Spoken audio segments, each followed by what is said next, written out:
Greetings, welcome to the second session for the Pallid Man Triptych. Welcome to Chaotic Neutral Games. So slack for getting that wrong. Let's do a short recap of where we were last time. So Noel Collin, a prominent banker, has fallen to his death from the roof of the Crocker First National Bank in San Francisco. Investigations are underway. Dave playing Eugene, Corinne playing Nat. We're investigating at the bank, looking into any potential scandals that may have driven him to this act. The night before, Noel Collin and his wife Cecile had attended an art auction. At this event, Helen playing Robin and Spider playing JD, not the other way around, were mingling, socializing, and they met Cecile and her husband. From those two separate events, invites were handed out, and JD and Robin made it to a brunch at the Collin house. Now, I made a mistake as a GM, even after all these years, still fluff it up sometimes. And I kind of rushed things to get all four players into the same scene nice and early in the first session. And that was probably unnecessary. So we got to the point where Helen was comforting Cecile's bereavement. And whilst that was happening, I thought, oh, this is a good time. Let's try and create some conflict and bring Dave and Corinne's characters in for a little bit of a head-to-head. But it was unnecessary. So I'm holding my hand up to that and saying, okay, we're going to retcon that out. We're going to pull them back to the bank as there was unfinished business that Eugene and Nat wanted to follow up. Some more leads to follow as well from there. So we're going to roll back to the point where it's still Thursday morning, Thursday the 7th, if I remember right. And Eugene and Nat are still at the bank pursuing further details. We will step away from Helen, sort of holding the shoulders of a distraught banker's wife, and we will return to the bank with Corinne and Dave. So let's meet the rest of the players and continue from there. Cool. Okay, hi all. Hello. Welcome back. So this week's question was, what was the last favor that you did for one of your friends? This is an in-character question. Helen's put forward on the Chaotic Neutral Games server on Discord that she helped a friend smuggle a book back into the library when it was past its return date, which is a kindness. So after that, I think Corinne, did you say that Nat? I bought someone dinner. Yeah, my very creative. Yeah, no, that's a nicety, and in with work being quite rare for you, and maybe you don't have a regular income, that's probably a big thing you did for somebody. Yeah. So that takes me from my left corner across the Zoom call. Dave is next. Eugene's friends, how they depend on him, and what has he done for them recently? I did have some trouble coming up with something, which is why I didn't post anything, because based on how we've seen Eugene act, I'm not saying he doesn't have friends. He does have friends. He has people that tolerate him, at least. But I'm not quite so sure that he's got a generous bone in his body. Let me phrase it specifically for Eugene. What does he think is the last nice thing he did for somebody? Yeah.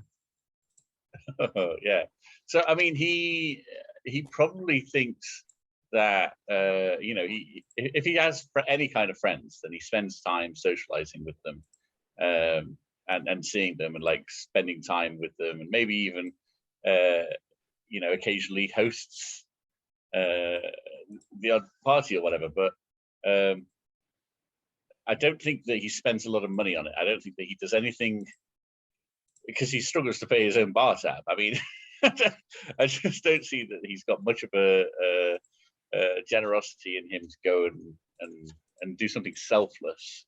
I think even at the best, if he was doing something, maybe he's helped somebody who's had some trouble with the police. Maybe like spoke to his contact in the police to help someone get out of a small minor charge, but not because it was particularly, not because that person meant so much to him that he wanted to help them out. Most likely because he was also implicated in whatever was going wrong in that scene, sort of thing. So yeah. I think so. It's I not think altruistic. It's self-interest more. Yes, very, very much. He's a self-interest kind of person, I think. So yeah, but yeah, it was difficult, that one, because I couldn't see, based on how I'd played him so far, much altruism at all. Okay, so that leaves us with Spider coming in with something for JD. Yes. I struggle with this because I just struggle with these sorts of things. I think the last thing she did for a friend was probably just meet up with them and just entertain. And that's what she would consider as being nice. So is this my company alone is a kindness, or is this you did something specific that was entertaining?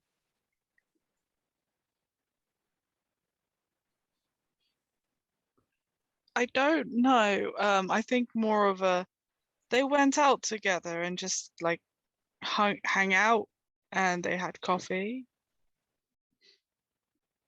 I think that's kindness. Okay, so we're gonna refocus on the bank now. Thank you, everybody. We're going to refocus on the bank.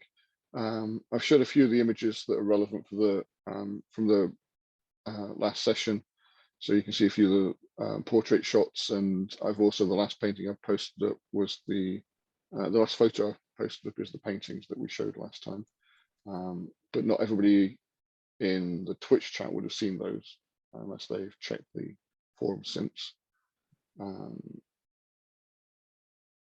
Yeah, the paintings is not quite on screen in the dice results view, but that I'm presuming comes up eventually. Okay, so thank you. That will probably fix it. There you go. Yeah,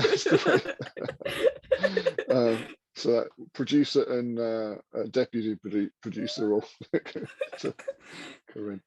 I guess before we start, we've got this to do. Who can you see? Oh, you know. Oh, hello. Hello. There we are. Hello. Give everyone a wave. Who can you see? There. Hello. Oh, so we're on that screen. She's waving to the screen. Yeah.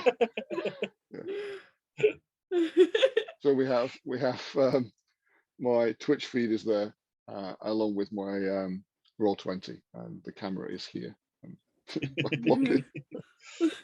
Right, can you say good night to everybody? Look at that camera. Look there and say good night. I was like, what? But there's no people there. I can't see them. It should be over by the fan.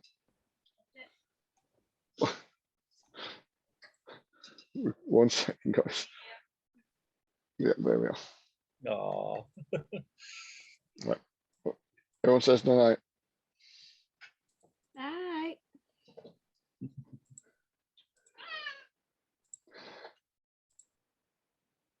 Okay.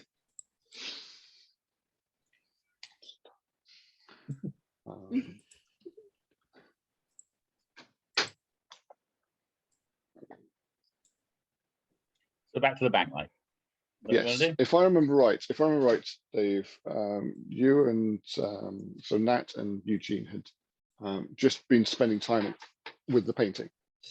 You've had a chance to identify the artist's monogram, and you've got a general gist of maybe how strongly connected the painting is to the death.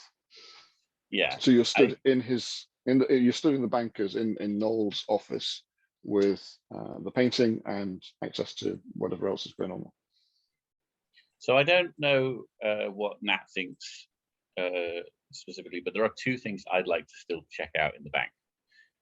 While we're in his office, I want to go through it and see if we can find any indication of what he was working on. I still think that, although I don't think, but I think Eugene is still keen to see if there was something embarrassing that was going on. One of the clients that he was working with had done something that the bank didn't want to get out, and that might provide motive for why he was killed, because they said at the start that he worked with some high roller clients and they didn't want it getting into the press what they were keeping at the bank or what they were working on or what he was working on. So I want to know why. I want to know what is so sensitive. I mean, about this is a thoroughness thing. You're trying to make sure that you've covered all the angles. I don't personally, as a player, think that is going to be all and end all connected to what happened. I think there's something else going on. Sure. But it's a lead, and I think Eugene would want to follow it up. The other thing that I want to check out was the second lockbox key has not yet been accounted for. So I want to find that. So those are the two things. Yes, those are the two things I would like to do at the bank. I don't know if Nat's got anything extra on that. No, those were the things that I wanted to look at. I'm trying to remember last time we talked, we have both been exposed to mythos. I am convinced that is currently convinced that the painter is connected to this and he's connected to the murder somehow. Either he is the murderer or he knows the murderer or like whatever, or he paid a hitman, something. Yep.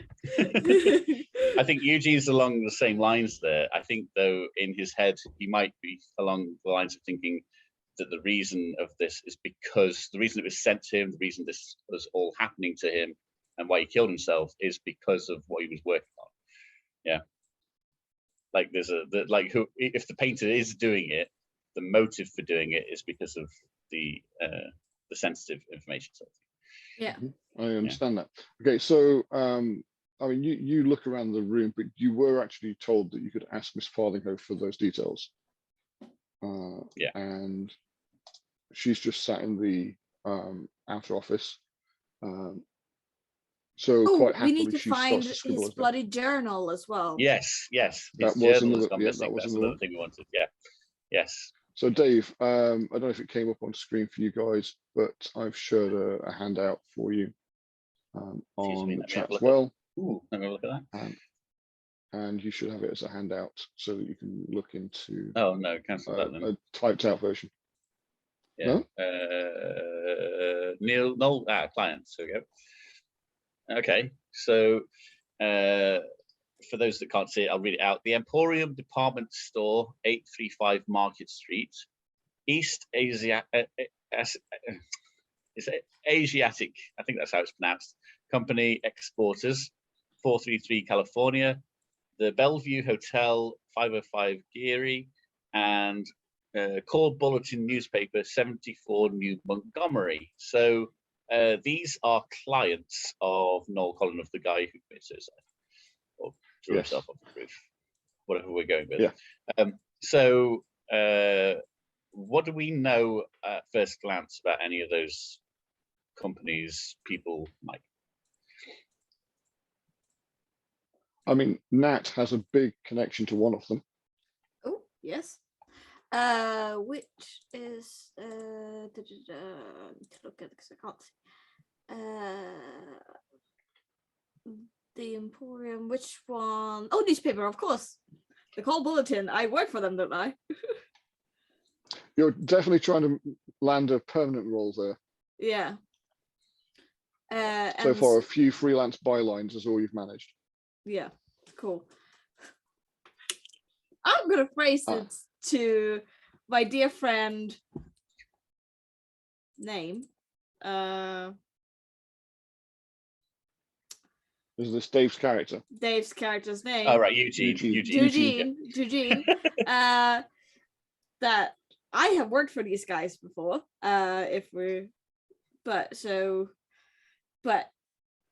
I think I will be honest and say I've only done a few freelance jobs. I don't actually work there. So do you know of anyone who works there who would be connected? I do. Ah. I know my dear friend.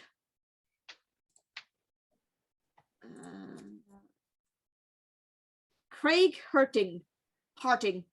Okay. Well, we should definitely go and talk to him. What else? Yes, Craig Harting, who is and these just to make it clear, these were the contacts for. So these are places that our murder victim has. They're his clients. Clients, so these yeah. are the people that he was most recently working with. This is like projects that he was in. Well, I'm assuming that basically that he is. These are the accounts that he was most recently working on. So if there is going to be something embarrassing that the bank wants covered up or someone wants covered up, it's going to be within one of these four clients. I think that's the implication. Yes. Also, one thing I was going to do, I was going to look in the address book for where the address of our dear painter is. Yes, that'd be helpful. The phone book, which.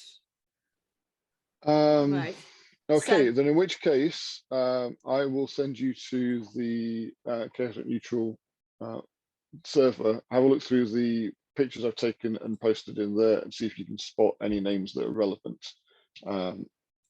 If it's not there, I'll be surprised because I've put a lot of Easter egg pages in there.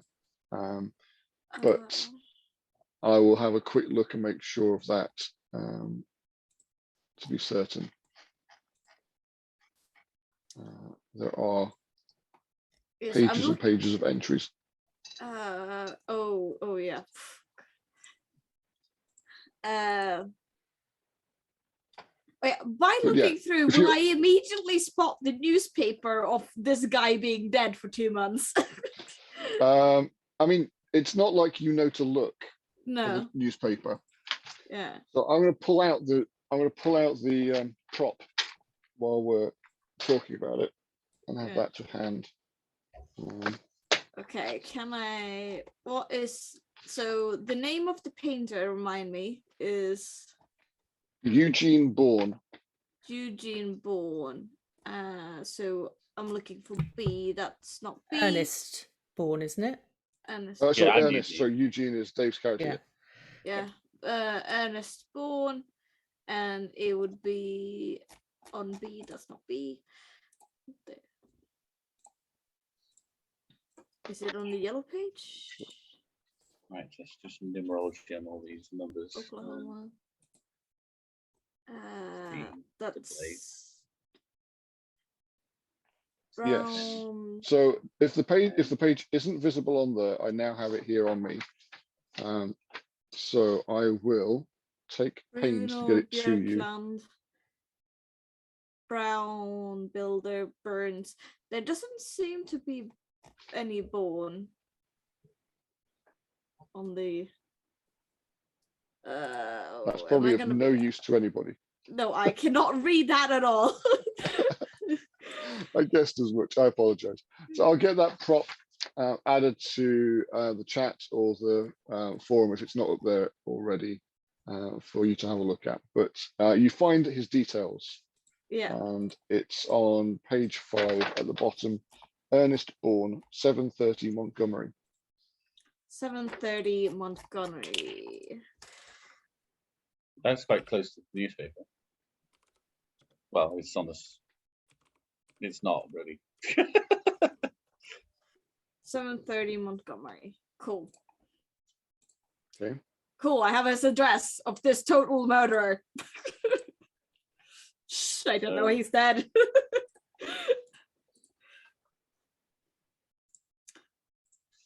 Yeah. Okay.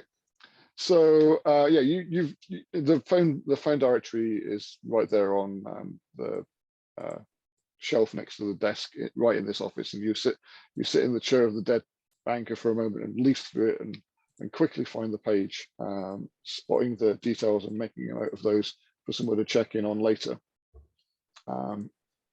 And while you're going through the book there, Dave's talking to Miss Farthinghoe about the clients, and he comes back with a client list, and the two of you get to touch base after that, just to swap what little notes you've just collected before deciding on your next move. Yes. I have the address of the painter. Okay, I think that gives us a few places to go and check after we've left here. Did we get? We still haven't had his journal though. We wanted to. What does Miss Farthinghoe? What does his journal actually look like? So if we saw it somewhere, we'd so recognize it. It's a black leather bound, brown leather bound notebook. He uses it to keep track of what letters I need to be writing or other correspondence that I need to pick up for him, and generally other meeting concepts or ideas that I need to be communicating on his behalf. Okay. And usually he brings it in with him first thing in the morning, leaves it in my in-tray. It has not been brought in today, as far as I'm aware. So does he take it home with him? Yes, so he tends to fill it in at home, I guess, in the night. Did he leave? I mean, did you see him go home last night, or did he stay in the office after you left? Oh well, not leave for home, but I did see him leave. Yes. When you say leave, Cecile I mean, did he leave the building? Yes, certainly. He left with Cecile last night. She came here with his smart shirts, and they went from here straight to the auction. Okay. So then you left, and Yes. presumably since then he came here, and so it's either at home with the missus, yeah, or it was left at the auction. Most likely at home. or he left it in the office and take it, but it's not somewhere. Can we, Mike? Can we make a thorough search of this office to make sure it's not in here? Sure. I mean, yeah, and I don't need a roll for that unless you want to turn up a clue by doing this. I don't need a roll because I'm quite happy to tell you the journal's not here. Right. Yeah, I think it's the journal. The journal hasn't been brought in. She doesn't know what's in the journal.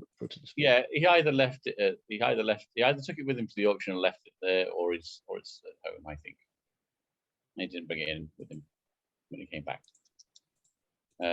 So okay, I think we need to go and find that soon. But I would still like to try and find who else had the key, because I still think that could be a lead. Sure. And I know it seems pedantic, focusing heavily on these keys, but sure, and I think it pays off in the end. So I mean, the first person to check with is probably Miss Farthinghoe, because you want to check if she would have secured the key for him. Yeah. This is the lockbox key, so he can get the keys to the roof, for instance. Yeah. So okay, so Miss Farthinghoe's thrown by which set of keys you're talking about first, but when you make it clear that this is the box key, she's like, yes, I had one of the boys run that up for him this morning. Where is he well now? for this morning? Why? What? So hang on. When you came in this morning, was he already here? Did you work with him this morning before the incident? Yes, yeah. I think I said before that I was here. He arrived. He went into the office. The parcel came, and he left shortly after the parcel arrived. So it must have been just after the painting was delivered that he asked for the key. Yes, and I would have had that brought up for him. Okay. Oh, is that? Oh dear. And then she kind of puts two and two together as to what he then went and did once he got the key. And you didn't speak to him at all about the fact that he had no journal for you when he came in this I morning? had asked, but he was a little gruff this morning, which is out of character, to be fair. What do you mean by so gruff? I didn't pursue it at first. He was just not really chatty. He's usually very pleasant, and by comparison, this morning he was out of sorts. So he wasn't his usual. I assume he wasn't doing what he. So he wasn't his normal. How to put it? He wasn't as. I assume he's normally more friendly than he was. Yeah, he was always a very cheerful staff member. Everybody liked him, kind of person. Very, very pleasant to be around. Always had a smile for everyone. Just not this morning. I mean, everybody has a bad day. I just thought, okay, he'll come around. Yeah. But then I do get strange. Okay. I think I'm satisfied on the keys then now. What do you think now? Can we head off to one of these other leads? Well, yeah, journal, the key. Well, do we need to check? Does the boy still have? No, okay. I'm gonna say if it was the thing that I was worried about was whether it was somebody had taken the keys and opened the roof up and sort of forced him over the edge. The fact that he had asked and his receptionist, his assistant here, told someone to fetch the keys for him, that implies that this was his idea. So now I'm back to thinking that there's something else that we need to speak to the artist. We need to investigate more into this painting. But I still think we need to get hold of his journal. So maybe we should go visit. Should we visit the artist first before we get the journal? We could do it. Then, guys, what I'm going to do is I'm going to switch back to the brunch meetup, and if you guys want to discuss that via chat, maybe to decide what your next move will be, I'll come back and find out what that is in a moment. Okay. Well, So back over to the Collin house. We have Robin upstairs with the widow, trying to console her shattered heart and loss over her love. And JD's kind of, third wheel or bit of a loose end downstairs. You've brought a small portfolio of photos along with you, and you're realizing maybe this isn't, the time to try and do a sales pitch for selling your photos, or maybe you don't realize that. It's really down to how astute your character is. Let's focus on how JD is handling the awkwardness downstairs for a moment, if that's okay. Yeah. So is this back to when we were all together, just to make sure? So this is just you and Robin. We're not going to bring Nat Okay. and Eugene in after all. That was my mistake. It was just a little bit too rushed. Okay.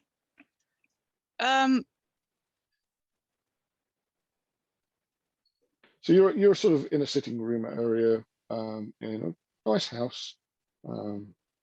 You have had some drink or like iced tea and cakes brought out, and it's it wasn't unpleasant, but it was obviously a little awkward with the tension. Now you've been left here on your own while the hostess is distraught elsewhere, and you're starting to think, should you have gone with them maybe, or what should you do in this room while you're on your own? Definitely gonna look around. I'm alone. I'm gonna look around. Sure. Okay. So I mean, you're in a small sitting room. There's a card table in the corner. You have a fine view of some tapestries on the walls, the lace curtains overlooking a relatively small but nicely trimmed garden. There are Maybe there's a set of dominoes that have been played with that are on the card table. Throwing a few details in just for you to have a sort of think about. There's a bookcase with a few classic novels on it. So definitely initially going to take a picture of the cards because they have nice angles. Yeah, sure. Definitely would have brought my camera. There's Yeah. No, I mean, of course. Where do you not go with the camera? Exactly. So I will take a couple of just artistic angles of the cards, the bookshelf, and then looking at the bookshelf, I'd like to see what books they have. Sure. Like I say, it's a narrow selection of classic novels, popular in the period, which I haven't got the research to give you all the titles, but nothing stands out as worrying or concerning towards, oh, this was clearly part of the mythos. This is, it's, I don't know, Hook, Finn, things like that. And there's no journal. Not on the bookcase where you're looking here. And when I say but journal, I mean, the house. When I say journal, I mean any sort of like diaries or any sort of personal Yeah, no. So information type this seems to things. be just a sitting room more Okay. than like that kind of thing. So it's a place that the couple would use just to pass time together. Not that you as a character know to look for the journal, but you would, if you found one, you'd pick it up and have a look. But yeah, this is not the room where that important element of the plot is hiding. No, I'm not looking for that sort of thing. I'm looking specifically for without knowing, but just like, Yeah. When you want to see other people's dirty secrets, that's the first Yeah, thing you'd exactly, look for. Exactly, yeah. I understand. Well, you may have to explore the house more. I'm wondering how far you're willing to actually push that. I'd like to. Is there any artwork around this room? Like I say, there are tapestries or cross-stitch patterns that have been produced on the walls. Okay. But Getting an yeah, understanding of the theme. That's all. Yeah. I will now proceed to explore to see what other sort of art styles this person likes and see so any you interesting probably tidbits. You probably passed like a Turner or something in the hallway, something of a landscape. I'm not 100% on my art history, so if Turner is after the 30s, my apologies. But that kind of feel of painting, something maybe more majestically in the style of American artists of the period. So it's an original. It's not a print. This is this is a actual. This is. They've got small pieces of art as you walk around the house. Each one is fine, and you can see that they've spent some money on it. But in the sitting room, it was their things. It was the things that they showed. Okay. So you're in the hallway, and you know that everybody else is upstairs. The maid, Robin, and Cecile. So you feel it's relatively safe to poke around down here. I shall poke around. Okay. What room would you like to get to?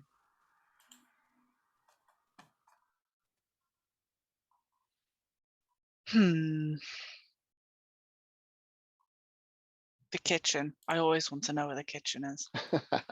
Okay. So at the end of the hallway, you find quite easily the door to the kitchen has been left open. There's a large stove, central island for food preparation, and a good solid wooden table for sitting and eating at. This is a working kitchen, but also a social kitchen.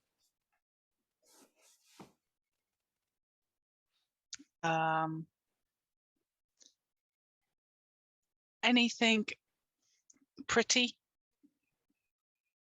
Yeah, they have a nice twee coffee pot and crockery set. This is a calming place, somewhere that clearly there's been a lot of love put into it, and the couple have clearly enjoyed their home. Mm. Did you say if there was a window? I've not been describing them, but yes, there are the rooms that you've been through. They're all very well lit. The kitchen has dual-facing windows.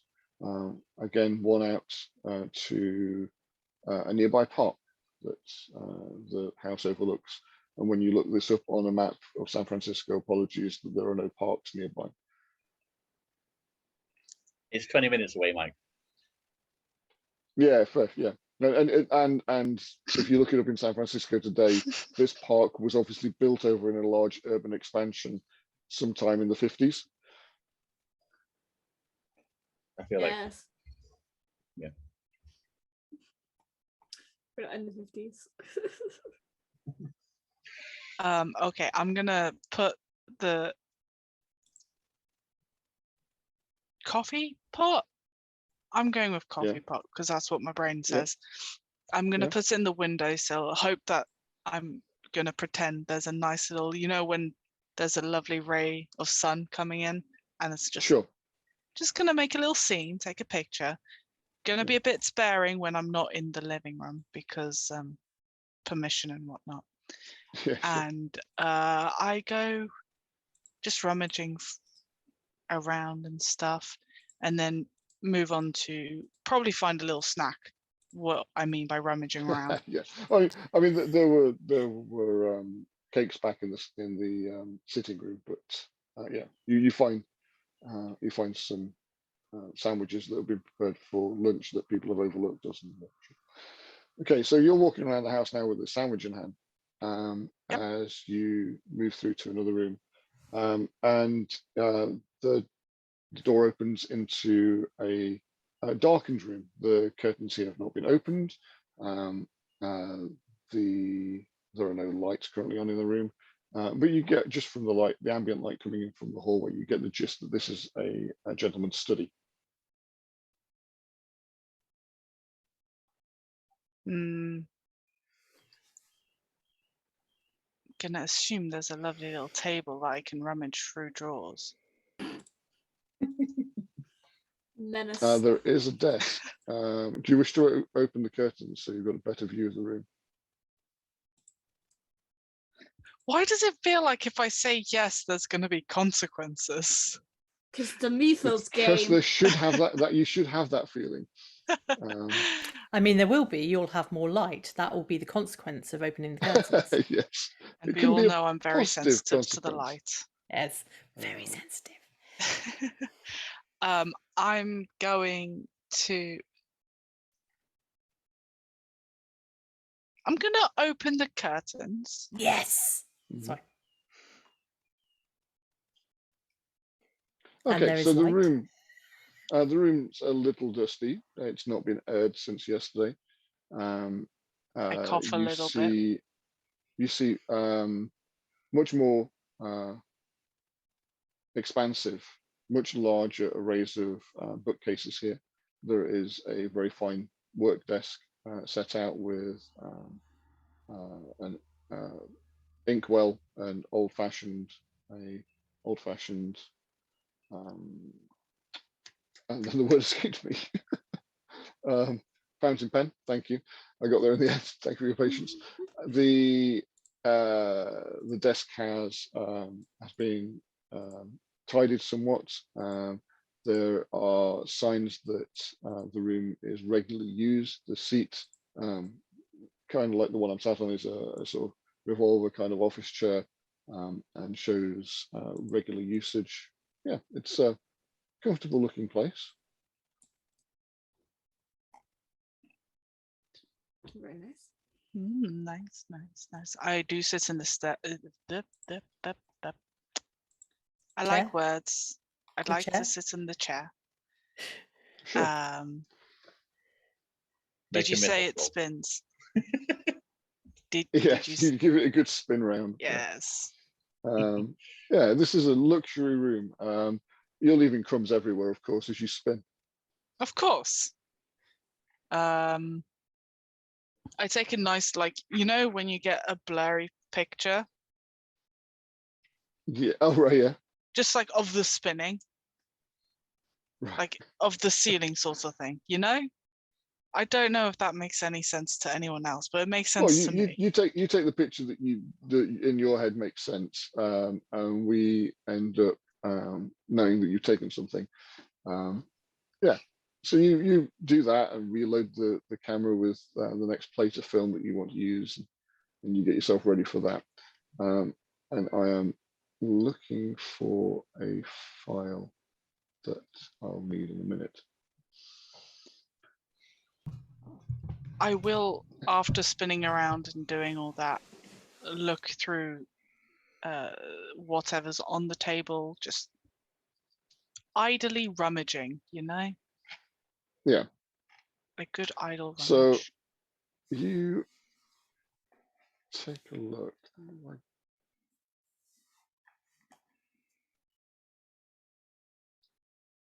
One second.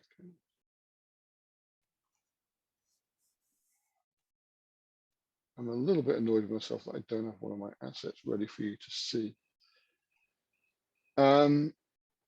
So that is just one more issue that I've got to try and fix. 1 second.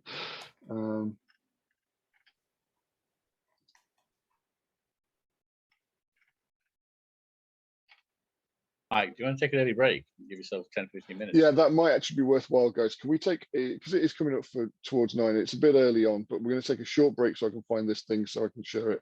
Otherwise, I'm missing out on the next thing that I've got. Just revealing my hand that I'm slightly disorganized. So let's push to something that's actually worth breaking from. So JD, you're looking across the desk, and you see the usual things, you know, phone directories, and there are a couple of finance tomes, institutional documentation on accountancy, and you see that on the desk is a small brown notebook, some sort of journal that's been left there. And we will stop there while I find that book. And we'll come back to that in a moment, guys. So thank you, Dave, for your suggestion. And we'll be back in, let's say, 20 minutes. So sort of 20 past. Cool. Yeah, sounds good. Cheers, guys. See you soon.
hi everybody. Thank you for your patience with that. It's just one of those cases where a couple of the props that I thought I had ready weren't, and I was just went into a panic spiral. One of the props that I could have definitely put more time into was that phone directory, which Corinne has spent time in character looking at. So just as that's good play. I like the fact that you got involved with that. I've thrown you an extra plot point. So Nat has an extra plot point for that. The scene then, I've summarized it in the Twitch chat, but the scene then is that Spider, filled with trepidation as a player, sweeps the curtains back to flood the room full of light, and then seeing that there's no gribblies in the corners, takes a comfy seat, does a spin, sprinkles crumbs all over the room as she continues to eat on the sandwich she's pilfered from the kitchen, scans her eyes across the otherwise dull-looking desk, but spots an potentially interesting looking journal, which she starts to leaf through and read. What's Robin up to upstairs? Oh, can I? Or before we go there, do you have a question about the sandwich, maybe? I have a very important question about what is the sandwich?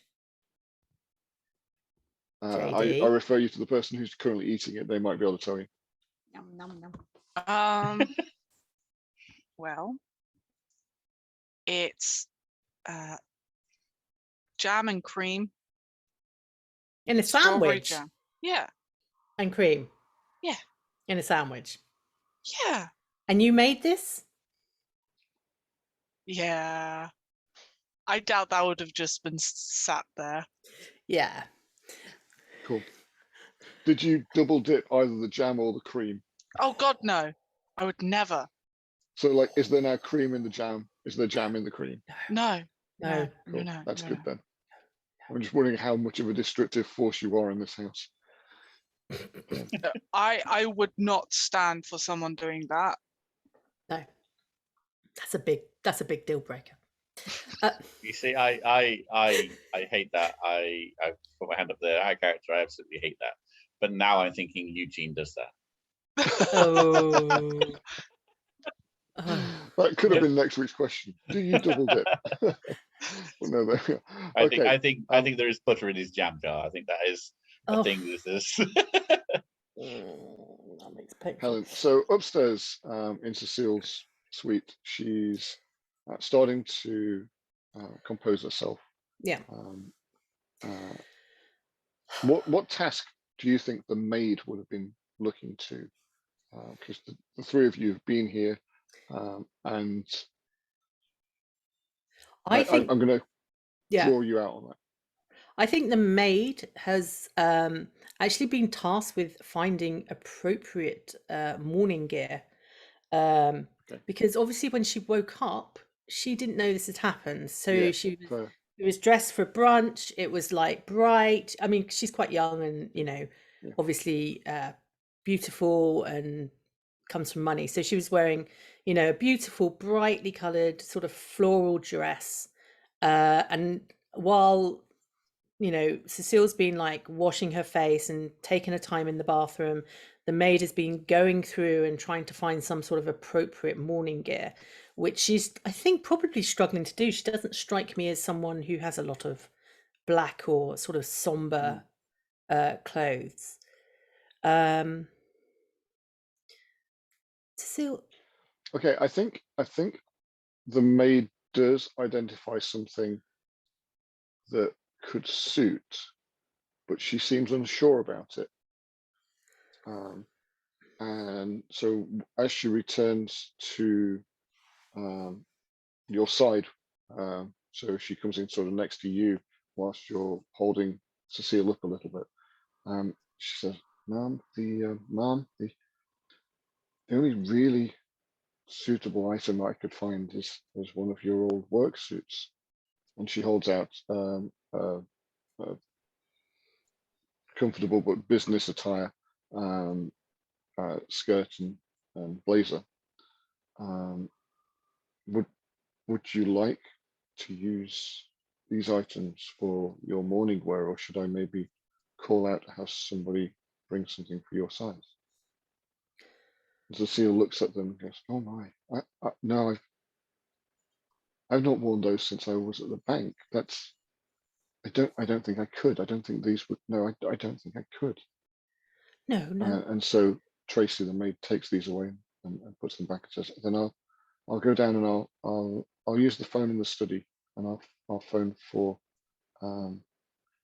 somebody to have something sent over from the department store. Would that be suitable, ma'am?" And she dismisses the maid. Oh, just before you go, would you get them to send a selection and also maybe some sort of veil or something like that? Very good, very good, ma'am. Thank you. Thank you. So Tracy scurries away to interrupt what's going to be happening downstairs and in the next cut, and you're left alone with Cecile. So you used to work at the bank? Yes, that's how I met Noel. Oh, I was his secretary for it would be a good 2-3 years ago now, and I worked with him for a few years. Things just worked out between us. that's lovely. That is lovely. How are you feeling?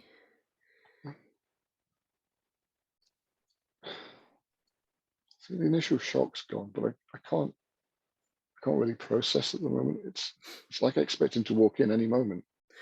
I mean, you must feel some of that, of course, for your brother. Yes, it doesn't really get better very quickly, I'm afraid. Look, why don't you have a little lie down? Just I'll stay here with you, just like sit next to you, but just have a little lie down and close your eyes and just take a little time and yeah. With your help, she gets across the bed, and very quickly you can tell her breathing changes, and she's there are little sobs within those breaths, but she is she's resting now and able to maybe decompress some of the emotions that she's just gone through. Yeah. And you stay with her for a short while and comfort her and watch over her. Yeah. So we'll just skip back now to the study, JD, as you're leafing through. What's your approach to digging through this journal? Initially go to any page that has any sort of picture. If there's no picture, randomly look at dates. Sure. There so is it's no very, organization. very business and official. There's a dates at the top, and then columns, ledger numbers.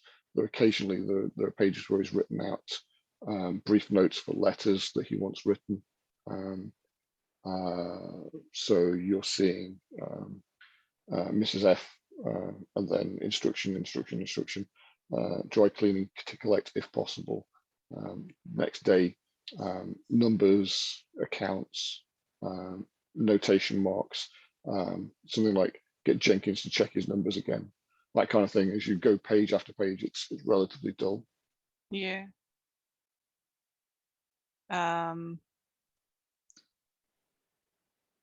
guess I'd also snoop at more recent dates. Sure. I mean, Yes. you get the gist of it after page by page. You start flicking through for just to see if anything stands out. Nothing does. You get to the last few pages that he's filled in.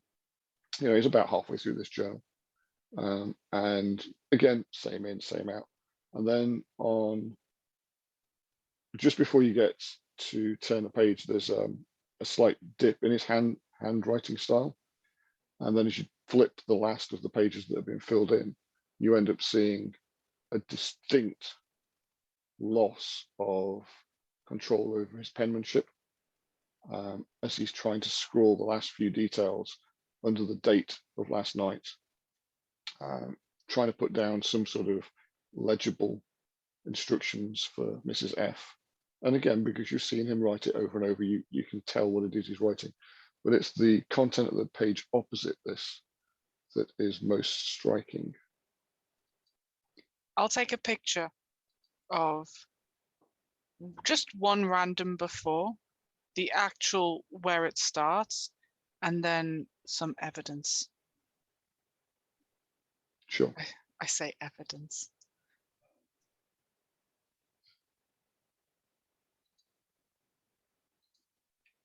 The final page contains multiple rounds of the same words. And if you take a look at your handouts, you should now see there's a new one for you. Oh.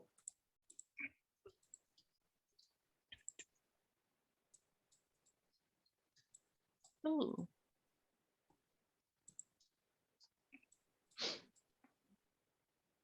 And I guess I should make that more visible as well. Over and over the same phrase, scrawled in multiple angles, different handwritings, and he's even used multiple different pens. Sometimes writing over the top of words that he'd already scrawled on a page. The pale man, over and over and over, the pale man, over again, the pale man.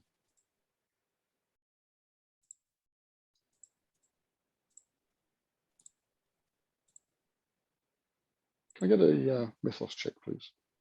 No. No.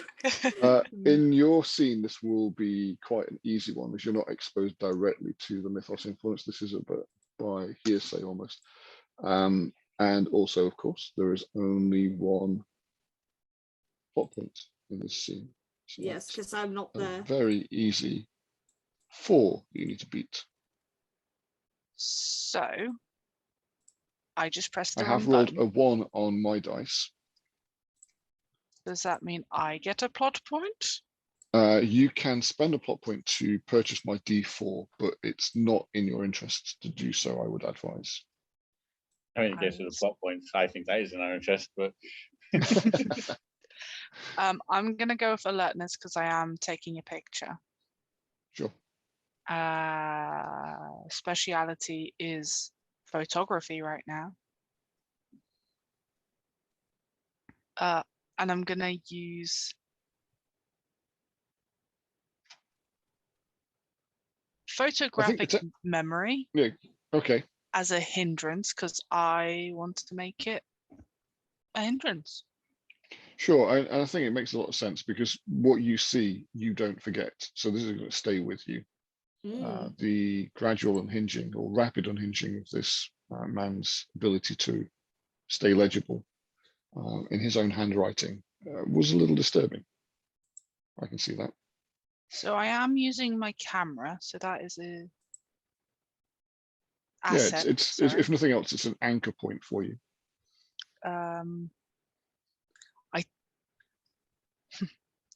Is the notebook stressed? No, again, the stress field is more often not going to be unknown. But is the handwriting stressed? Again, I'm joking. because it's only for joking. when you're directly competing with another character. It's always going to be, does your opponent character have a stress? And at the minute, you're just rolling against the difficulty. Ooh, a 10 on a Yeah, D. I'm thinking you succeeded at this. So we're just looking for you to beat the total of 4, which I didn't think was going to be a challenge for you. Oh, it says gain yeah. a PP. Yes, you do for taking the hindrance. So please drag a plot point to your hand. You should be able to just grab that off the top of the deck and move that across to your name. I'm just fighting with my screen. If you want, I can push it to you if you want. No, it's fine. It's fine. Cool. I got this. I got this. I nearly put it in the wrong person. There we go. So at this point, you have no context really for what he means by what he's written. Clearly, he's had some sort of an episode, and your resistance to the mythos influence means that you're not even really building anything into this other than this poor unfortunate guy. His wife must not know. She mustn't have a clue. But what I will do is hint that you feel you've probably been in this room quite a while now as you've been reading through, and you need to check to see whether or not you're going to get out of here in time before somebody spots that you're in here. Or are you? I'm making an assumption. Maybe you don't care if you get caught.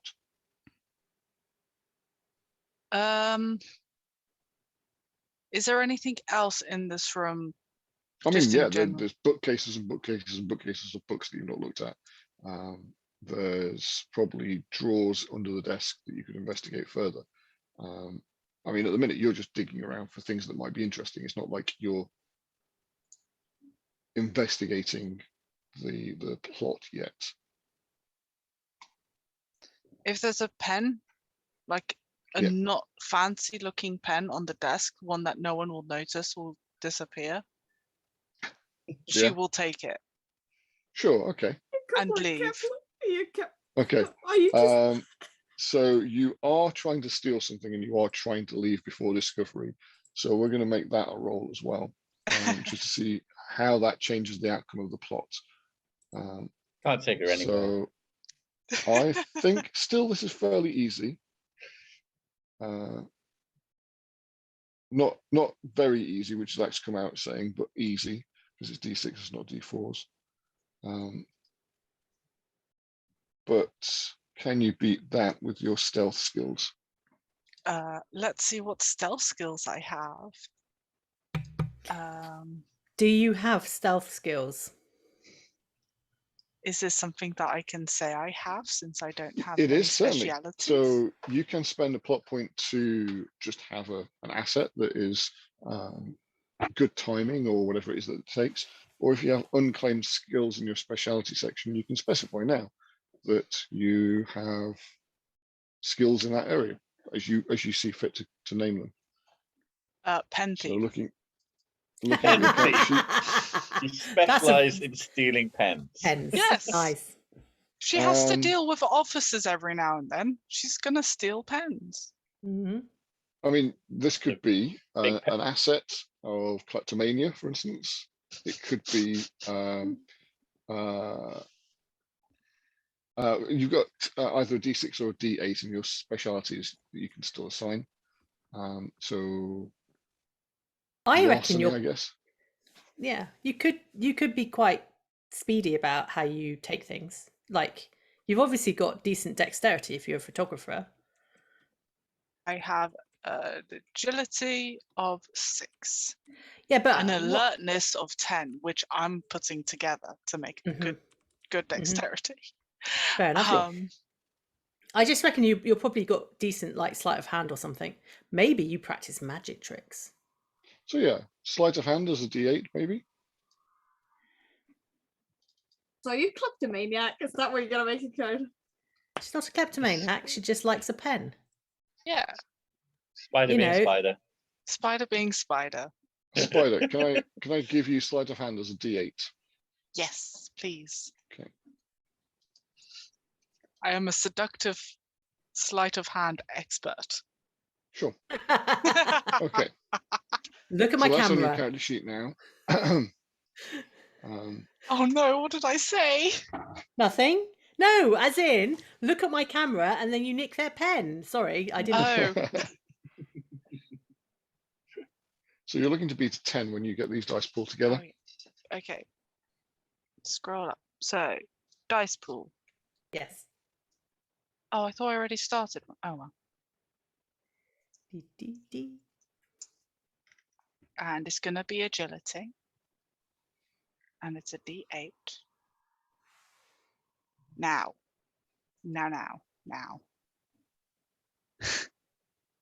Expensive hobby. I thought you might Hear go that me direction. out. Hear me out. How the fuck do I pay for this expensive hobby?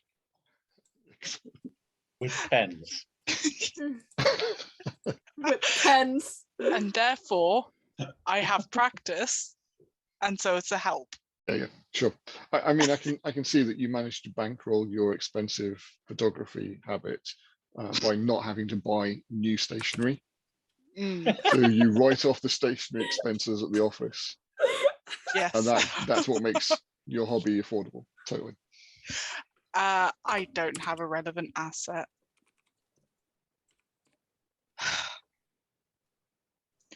Now, who is the target in this? So again, you're you're trying to outmaneuver the maid, Are who may be they distracted. stressed?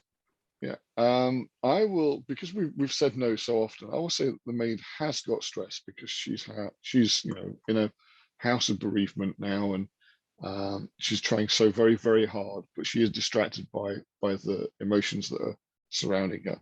So I will say yes, you can use a D6 stress. Yay. That the maid is not the most focused that she has ever been. I shall submit this. I got a 1. I'm on so glad I gave you stress. that dice. So I'll be giving you a plot point for that. But that was on the target stress. Yes. So You still rolled it though. Oh, so I boo. add a D6 to the doom pool. Ooh.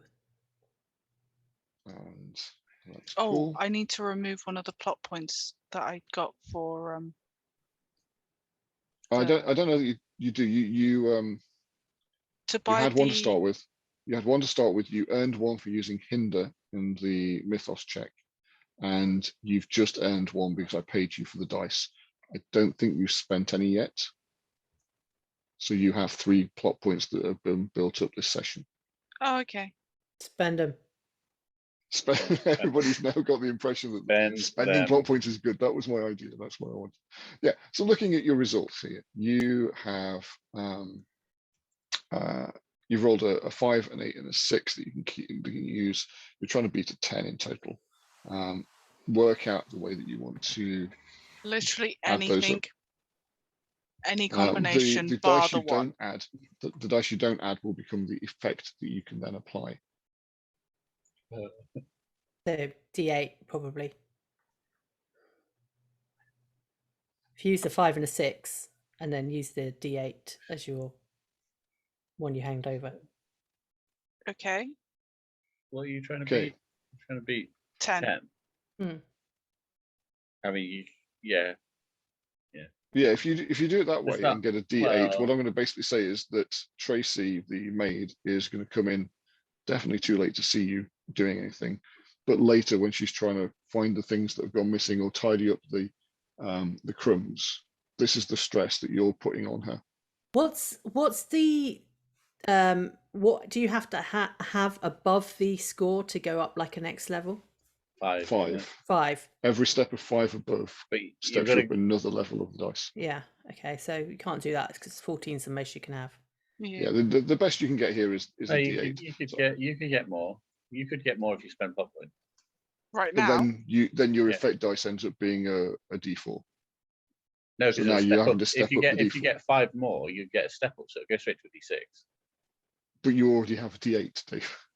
Yeah, but then you can spend a plot point for the extra keep and a plot point for the upgrade to a D8, so you still get a D8. You're trying and to you just clear out spend and you the clear plot out points. 2 plot points.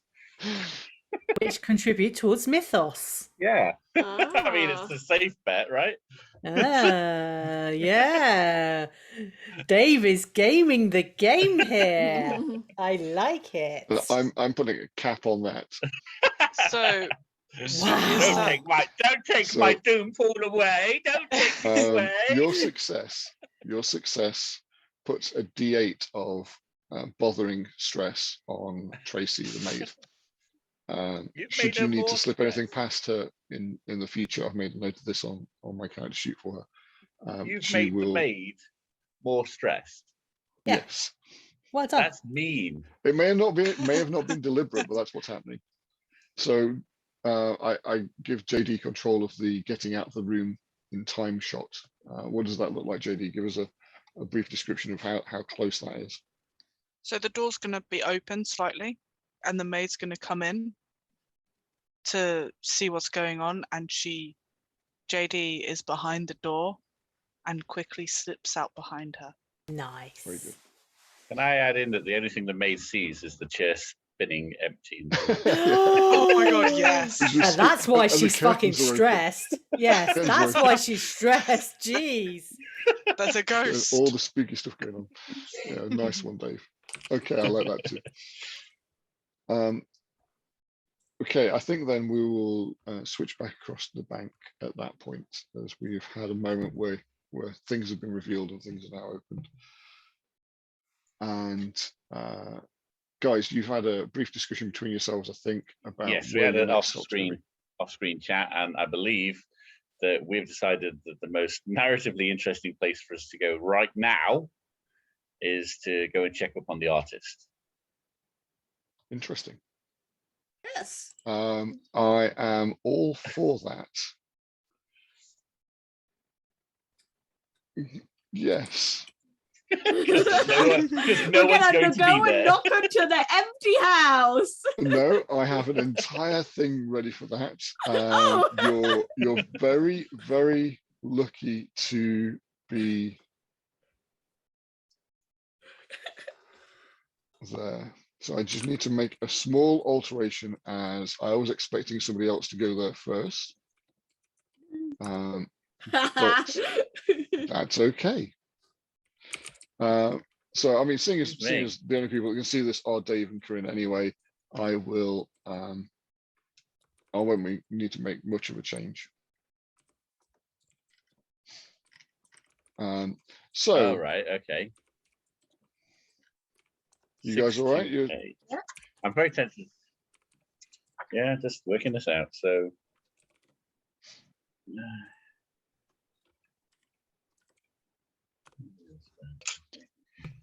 What are you working out? Oh, absolutely no reason whatsoever. I'm doing the numerology on all the addresses.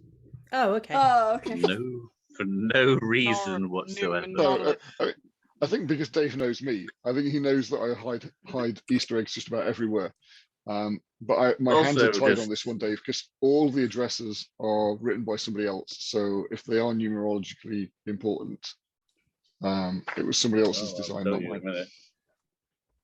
So, okay, Montgomery, this is 628 Montgomery. This was Yes. not on our list of 730. Buildings Was the that one. other people are clients of, yeah. So this isn't one of the one of the 4 clients. 730 was Ernest's place, though. That's what you'd said Right. to Corinne. So is this a different? Oh, I see. Yeah, 730 is his address. This is where you are now. So what's 628 then? You tell me. Where have you got 628 from? From roll 20. It's like right there, big boom. Where am I looking? I put Is that the it in bank? this. Is that the bank? So the address is 7030 Montgomery. Yeah. Okay. No, right at the top of the roll 20 there, Mike, where we are. Yeah. It says 628. Is that the bank address? I'm sorry, Dave. I'm not seeing the same thing you are. Okay, I don't know. Hang on. Where's Pallid? Regardless, it isn't. Yeah, that's right. So I'll find out No, what no. that address is for you, and I'll tell you what that is. But you're at 7.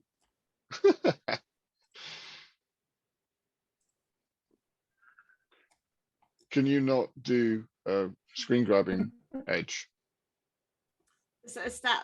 Well, it should be Edge. You should Yeah, I be able can. to I do just didn't want to. That That's requires. just the snipping tool. the snipping tool or print screen.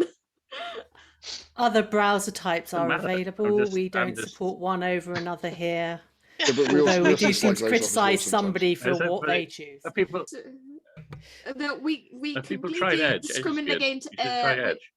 I don't discriminate against many things, but I do discriminate against Edge users. How dare you? Well, I use it so I can actually read things when I'm having a bad day. Thank you very much. I use it because it's there. Because it exists. This exists. There you go. Did you actually So- just take a What? Yeah, That's you just saw me Where have doing you it. put Of that? course Oh, I you put did it in it. private chat. No. course I did it because you saw me doing it. Oh, that's interesting. Okay, so yeah, I can see that now, Dave. That is not Yeah. the actual address. I must have made a mistype at some point and not corrected it. No, no, I am that's on fine, dark fine. mode, so I can't see that. Let me fix that on screen.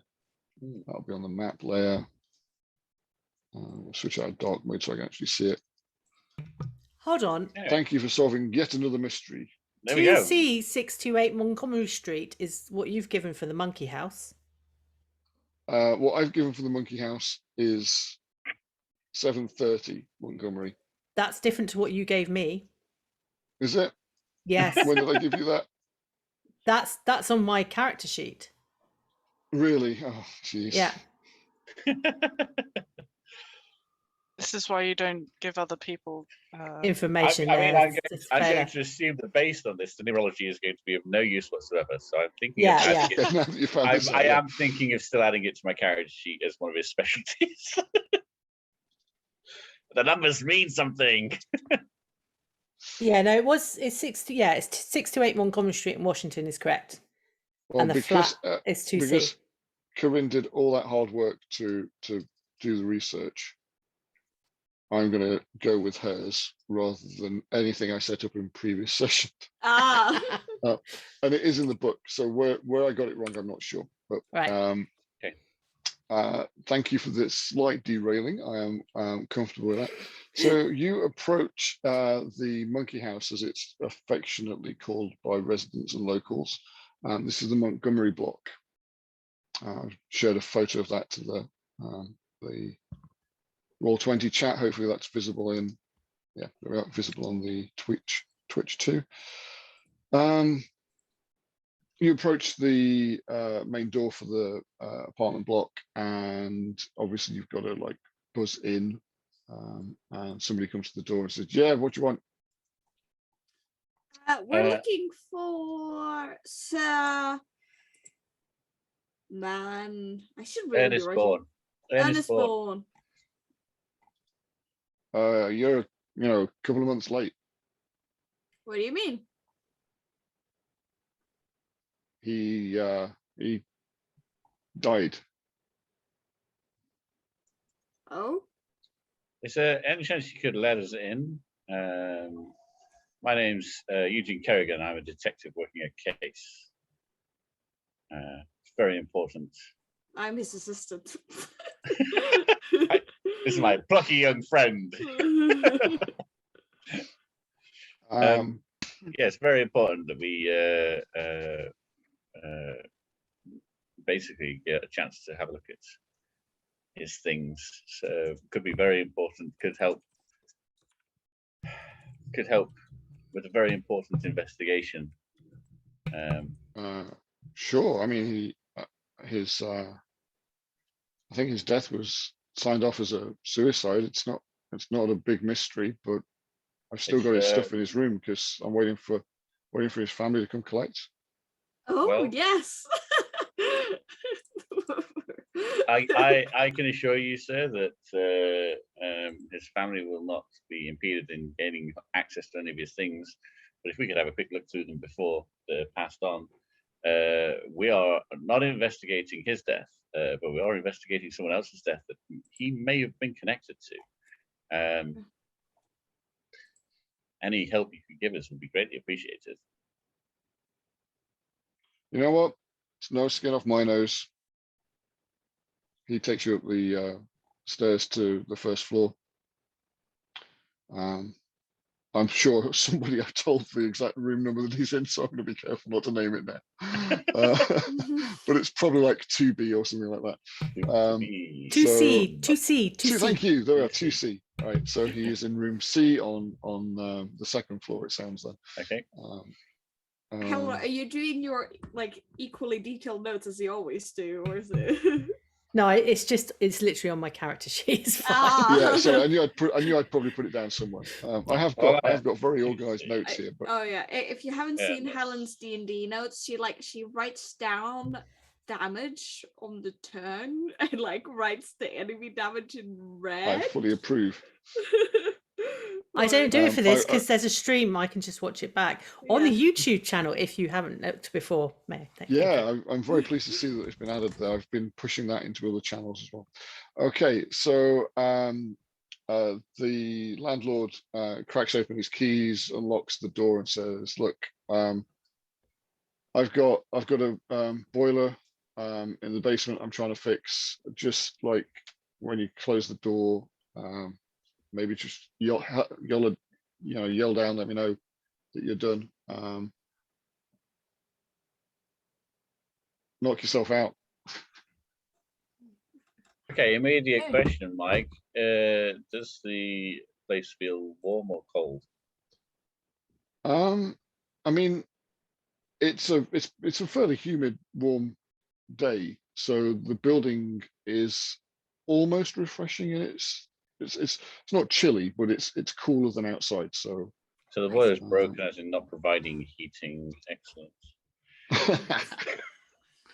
It's warm. It's not supposed to provide heating right now.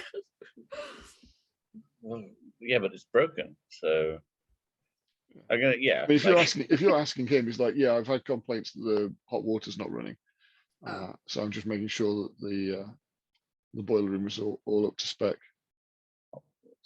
Okay, so do you know when this guy kicked it?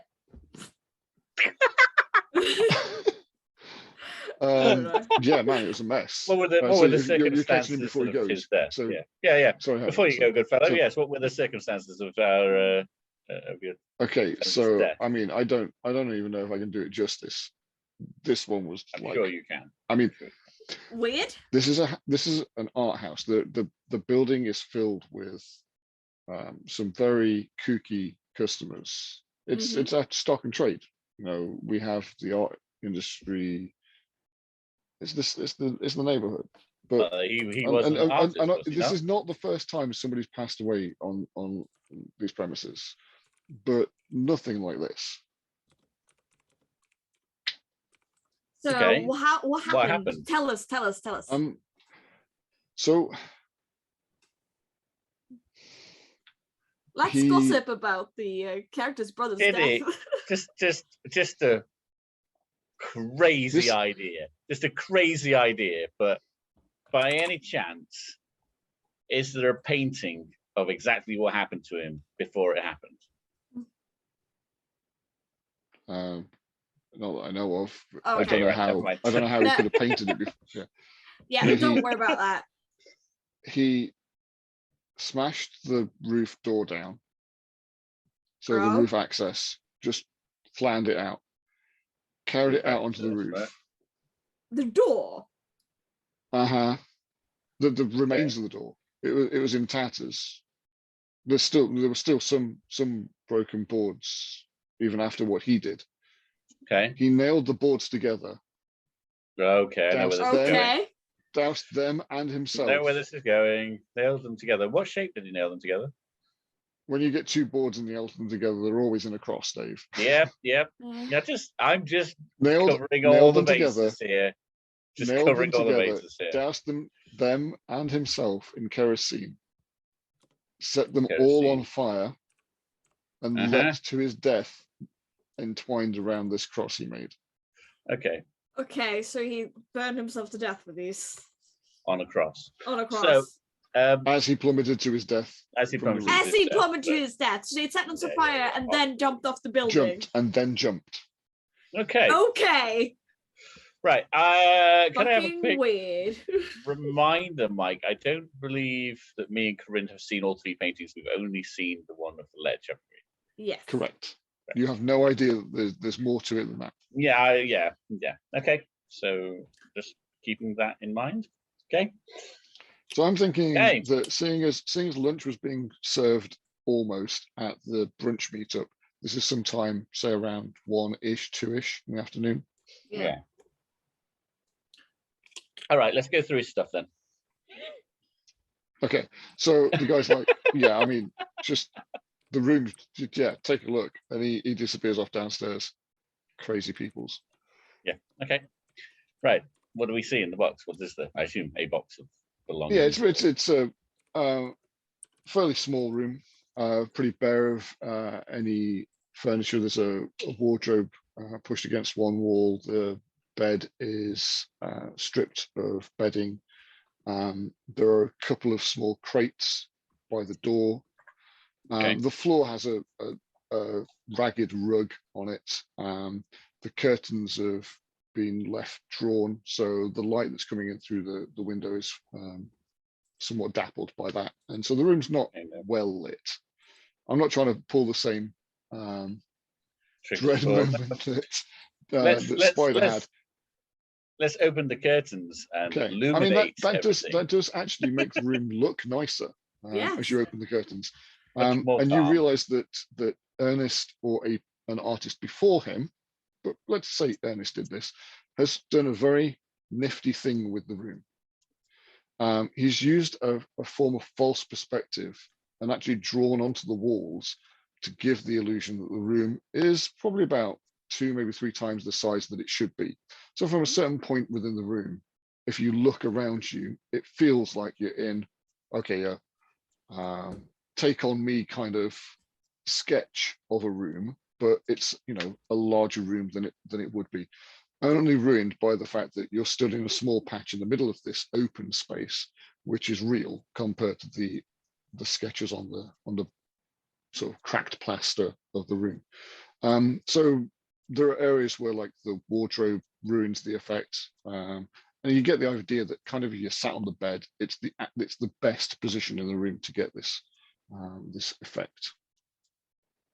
Yeah, sure, I'll buy it. I go sit on the bed and yeah, again, so you're looking at, you know, in the depth that he's created, there's a pencil sketch of a table and a pencil sketch on that, sketched in pencils and charcoals, is a vase and flowers, and then sort of to the edge of the window has been made to look as if, because of the perspective that's forced around it, the window now looks probably about 3 times the size it should do, because it feels like it should be on the back wall rather than floating next to you.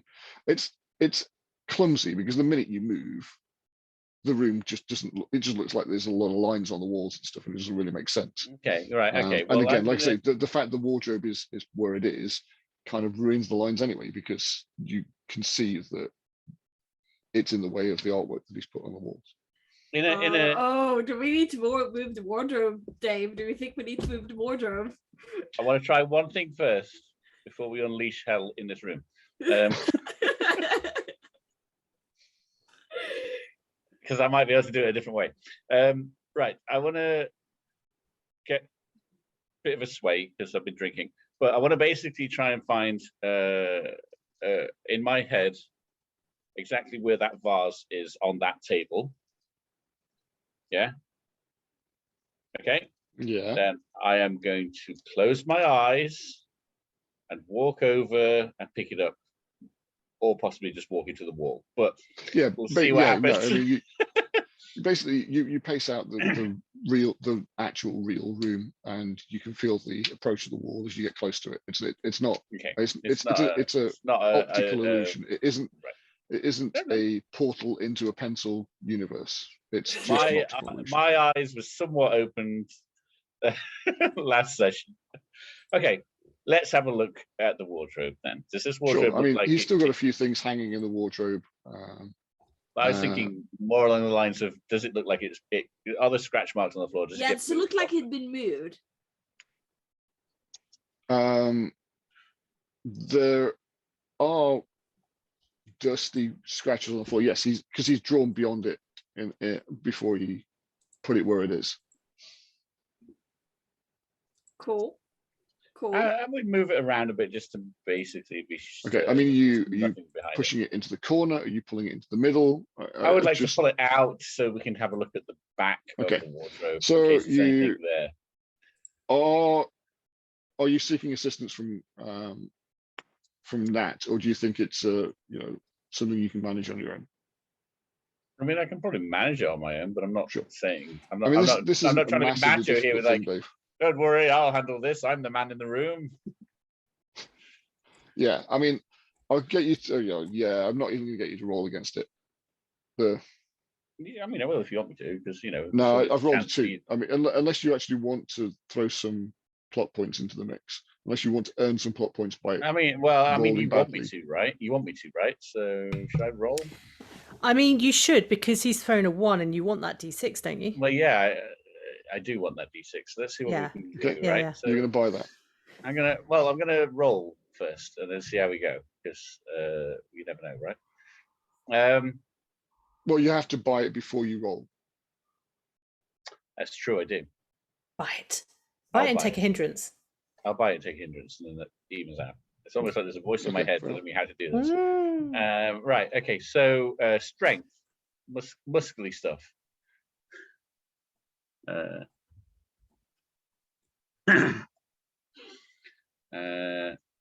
So muscly stuff. Do I have a relevant specialty? I mean, I could dukes up maybe. Yeah, I think so. That's kind of a punchiness, right? Yeah. Yeah, you're Yeah, you're strong. getting physical with it. I'm gonna go with my drink to forget, because I did mention a minute ago I was drinking and a bit swayy, so we'll take that as the hindrance. Yeah. Yeah. Basically, if you really get this wrong, the wardrobe may fall on you or something, I guess. Yeah. I have like a 12 clue gimmick. I can't remember where I got that from. What that's used. So that was your investigation of the scuff marks in the shale on the roof of the bank. Ah, right. Okay. I'm not going to use that here. Obviously, that doesn't really make sense. But I'm going to add in the d6 that I bought. Yeah. Sure. Yeah. That's how that works, right? Yeah. Okay. Yeah, I mean, and it's got safe. Be a 2. Okay. So, I'd like to say, Yeah, all I'm looking for here really is Dave. So, Your yeah. maneuvering of the wardrobe doesn't end up with it falling over on you, right? Yeah. You do end up with, I mean, you can beat this easily. Do you want to pull a clue out of it? Do you want another clue asset for Yeah. Go for it, future use? Is it like an envelope that's posted to the back of the thing or something? What's the clue? It's a little token. So I mean, it's magnifying glass on it. I've got something. I've got something to show you. Doom Because monster. you are going to reveal something when you pull it back. Mythos. Yeah. Exposure. Okay, so you walk the wardrobe back into the room a little bit, pulling it away from the wall, and that you do catch a glimpse of what's behind it. So I'm going to share that to the Roll20 chat. That will show up on the screen in a second. And you see. Lovely. Is that loading? It's not loaded for me. Oh, was it supposed no, to be? it just says. Was it supposed to be Just an says actual words. picture? Hashtag Pallid Ghoul sketch. Then let me make that happen again. Lovely. This is where the rake shows up and you lose some viewers. Oh dear. So behind the wardrobe, you catch a glimpse of this image. It's just nonsense. And for the players in the scene, here's a slightly larger one. One but dream. And as you're settling the wardrobe in place, one of the arms in the picture reaches out and grabs your arm, Eugene. Ah! The room starts to fill as each of the faces of these ghouls pulls itself away from the wall. The wardrobe is pushed by the flood of these bodies. And you are in a do room I see this? quickly filling with, yes, because you both have mythos stress. You are in a room quickly filling with these dry rot and plaster dust ghouls. Well, if we don't smell, think it's proper mythos now, I don't know what we're thinking. You can smell wallpaper paste, and every movement they make sounds like some tearing of wallpaper or cracking of plaster.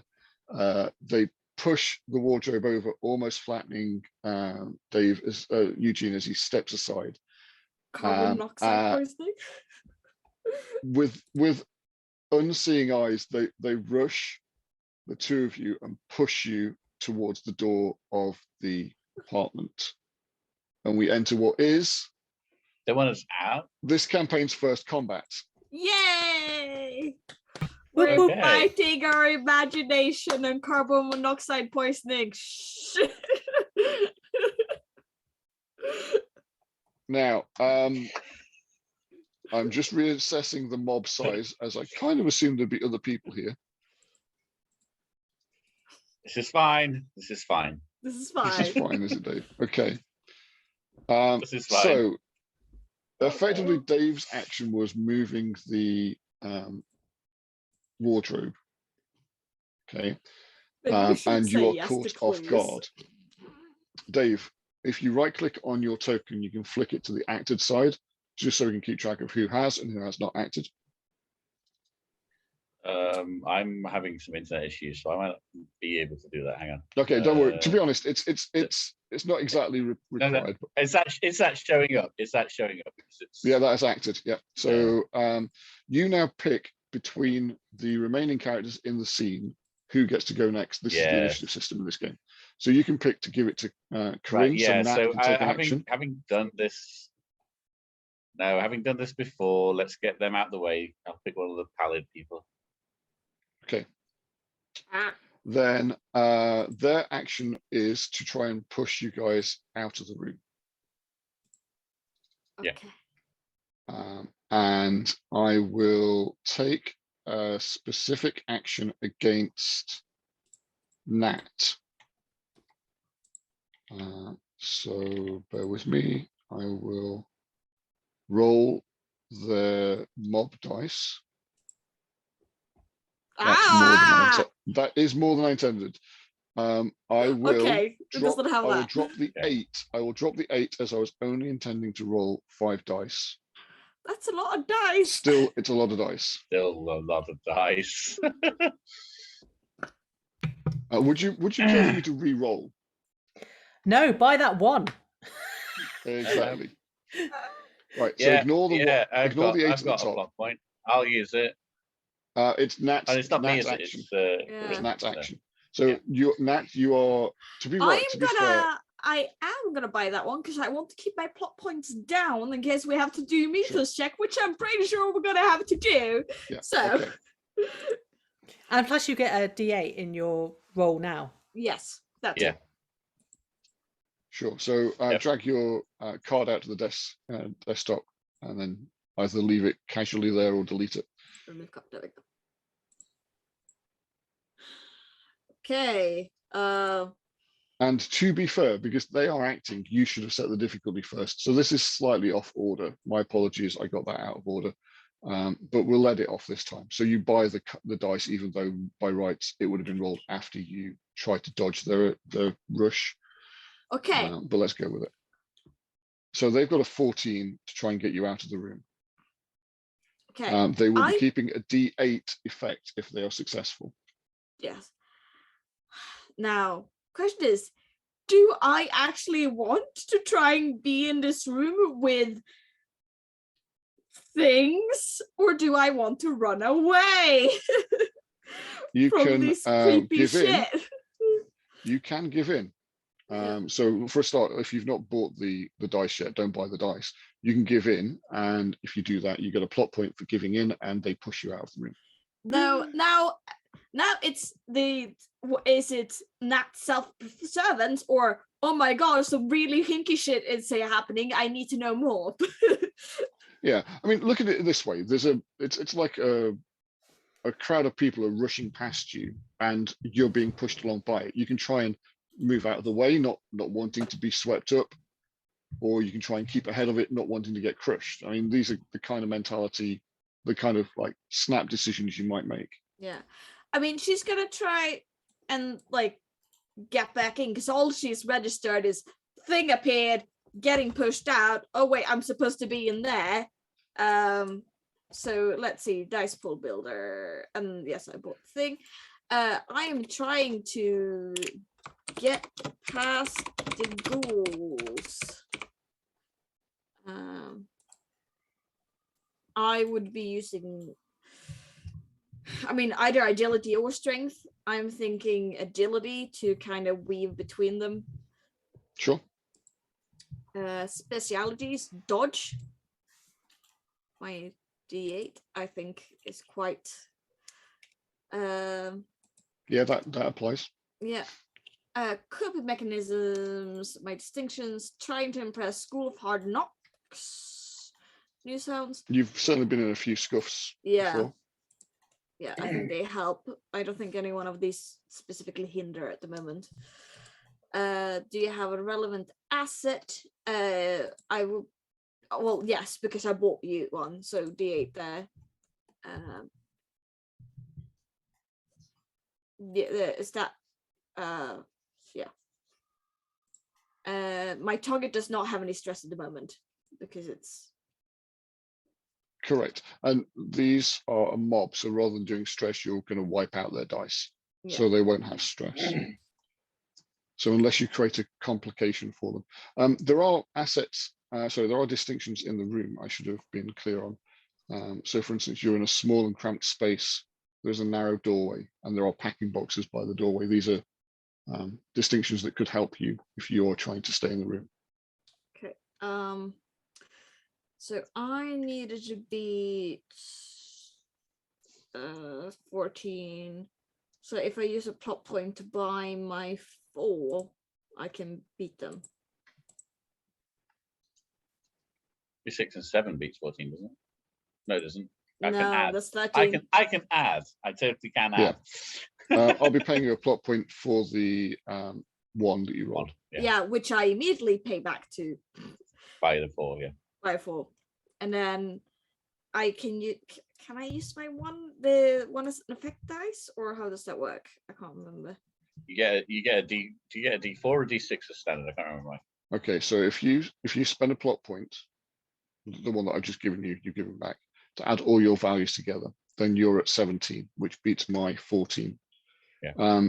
Your effect dice for free is a D4. Oh, so I can't use the one I rolled for the effect. No, you're not allowed to use ones for results or effects. Yeah. Now technically they were supposed to. Can I even buy dice at this point though? Because they're supposed to do against me because I'm still at a certain difficulty. So I made a clerical error there.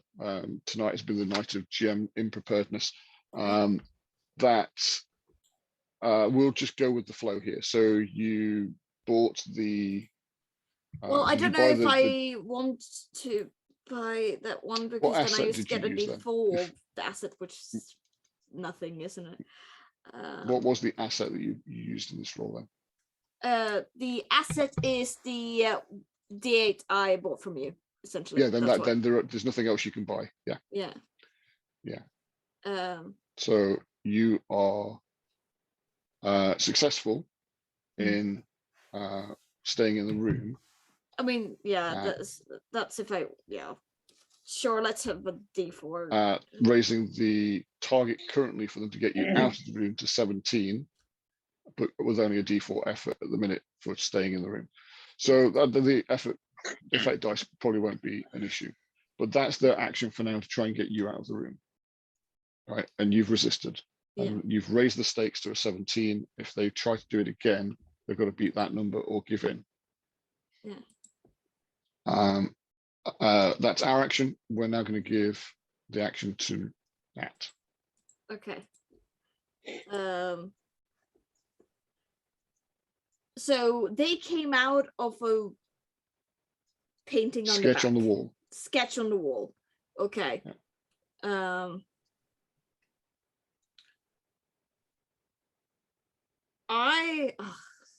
Is she gonna go and look at the sketch and be like, what the fuck is this? And get some more Mythos exposure?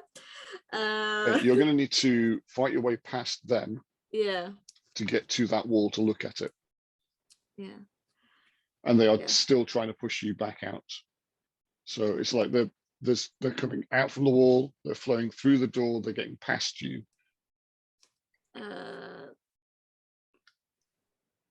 Is there, well, we're in a painter's room. Is there a bucket of paint anywhere? You could have a look through the crates then and find something. And there's nothing like just out like paint that I can If you want throw to on the wall. pick up a narratively important pot of paint, that'll Yeah. cost a plot point to create that as an asset. And then what are you going to do with it? I want to throw it on the wall they came from. Sure. Okay. I will roll a difficulty. That's going to be against the ghouls because they are a distinct obstacle between you and the wall. Yeah. So I'm paying a plot point for that, am I? And you pay a plot point to pick up some paint. And you're going to try and throw it at the wall. You are looking to beat. Hang on a second. Let me decide what I'm going to do with this.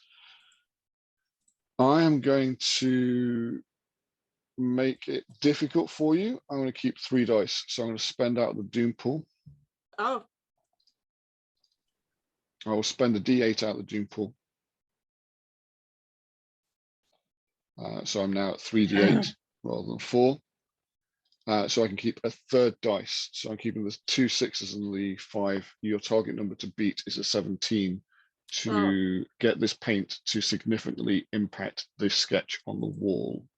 well, that's not gonna happen. That is mathematically impossible. Because I don't have any plot points. Unless you, If you roll unless I some roll a ones, 1. or take a hindrance. asset at a hindrance. Yeah. Yes, I guess I'll have to do that because otherwise it's mathematically impossible. You can include multiple assets if you have them. Well,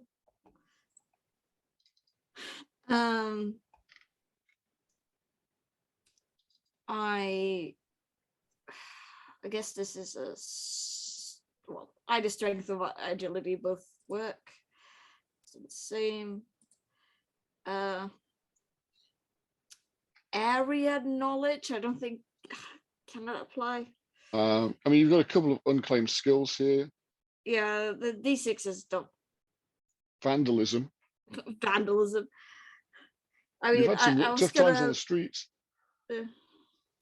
Yeah, area. No, I've been vandalized. No, how that works. No, I don't. No, I don't want vandalism. I'm just gonna go with my, because I'm dodging these as they're clambering over me. So Sure. I'll go from a D8. Yeah, that's good. I will take one of distinction as a hinder, which I don't know. I'm Take one of the room ones. You're in a small enclosed space. yeah. Yeah. And your asset is the D6 of the paint Yeah. pot. Do I have a second asset being the one I bought earlier? Was that just for one? Which one are you thinking? The D8 I bought from you earlier, does that stay or is that Sorry, just no. for one So roll? that was just for that one test. That was one test. Okay. Cool. I have a D6. My target does not have any stress. No.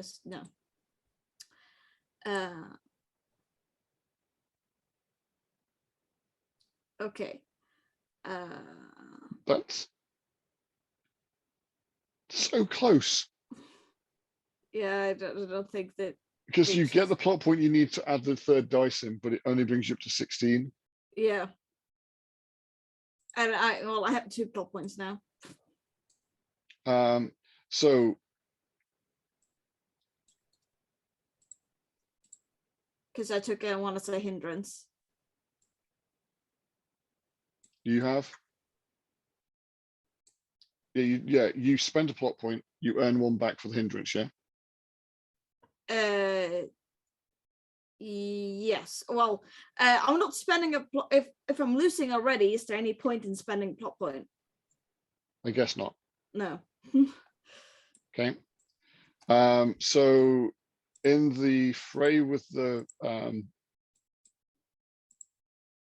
pallid ghouls, you lift the paint up to try and throw it to and great plan, poor execution unfortunately, to cover the picture so that no more can flowing through.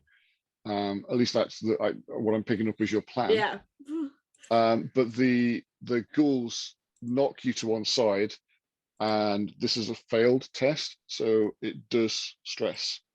So you will take a D6 stress in physical injuries. Okay. I won't put a name to that. It's, you know, you got knocked about, you may be bruised or something like that. Yeah.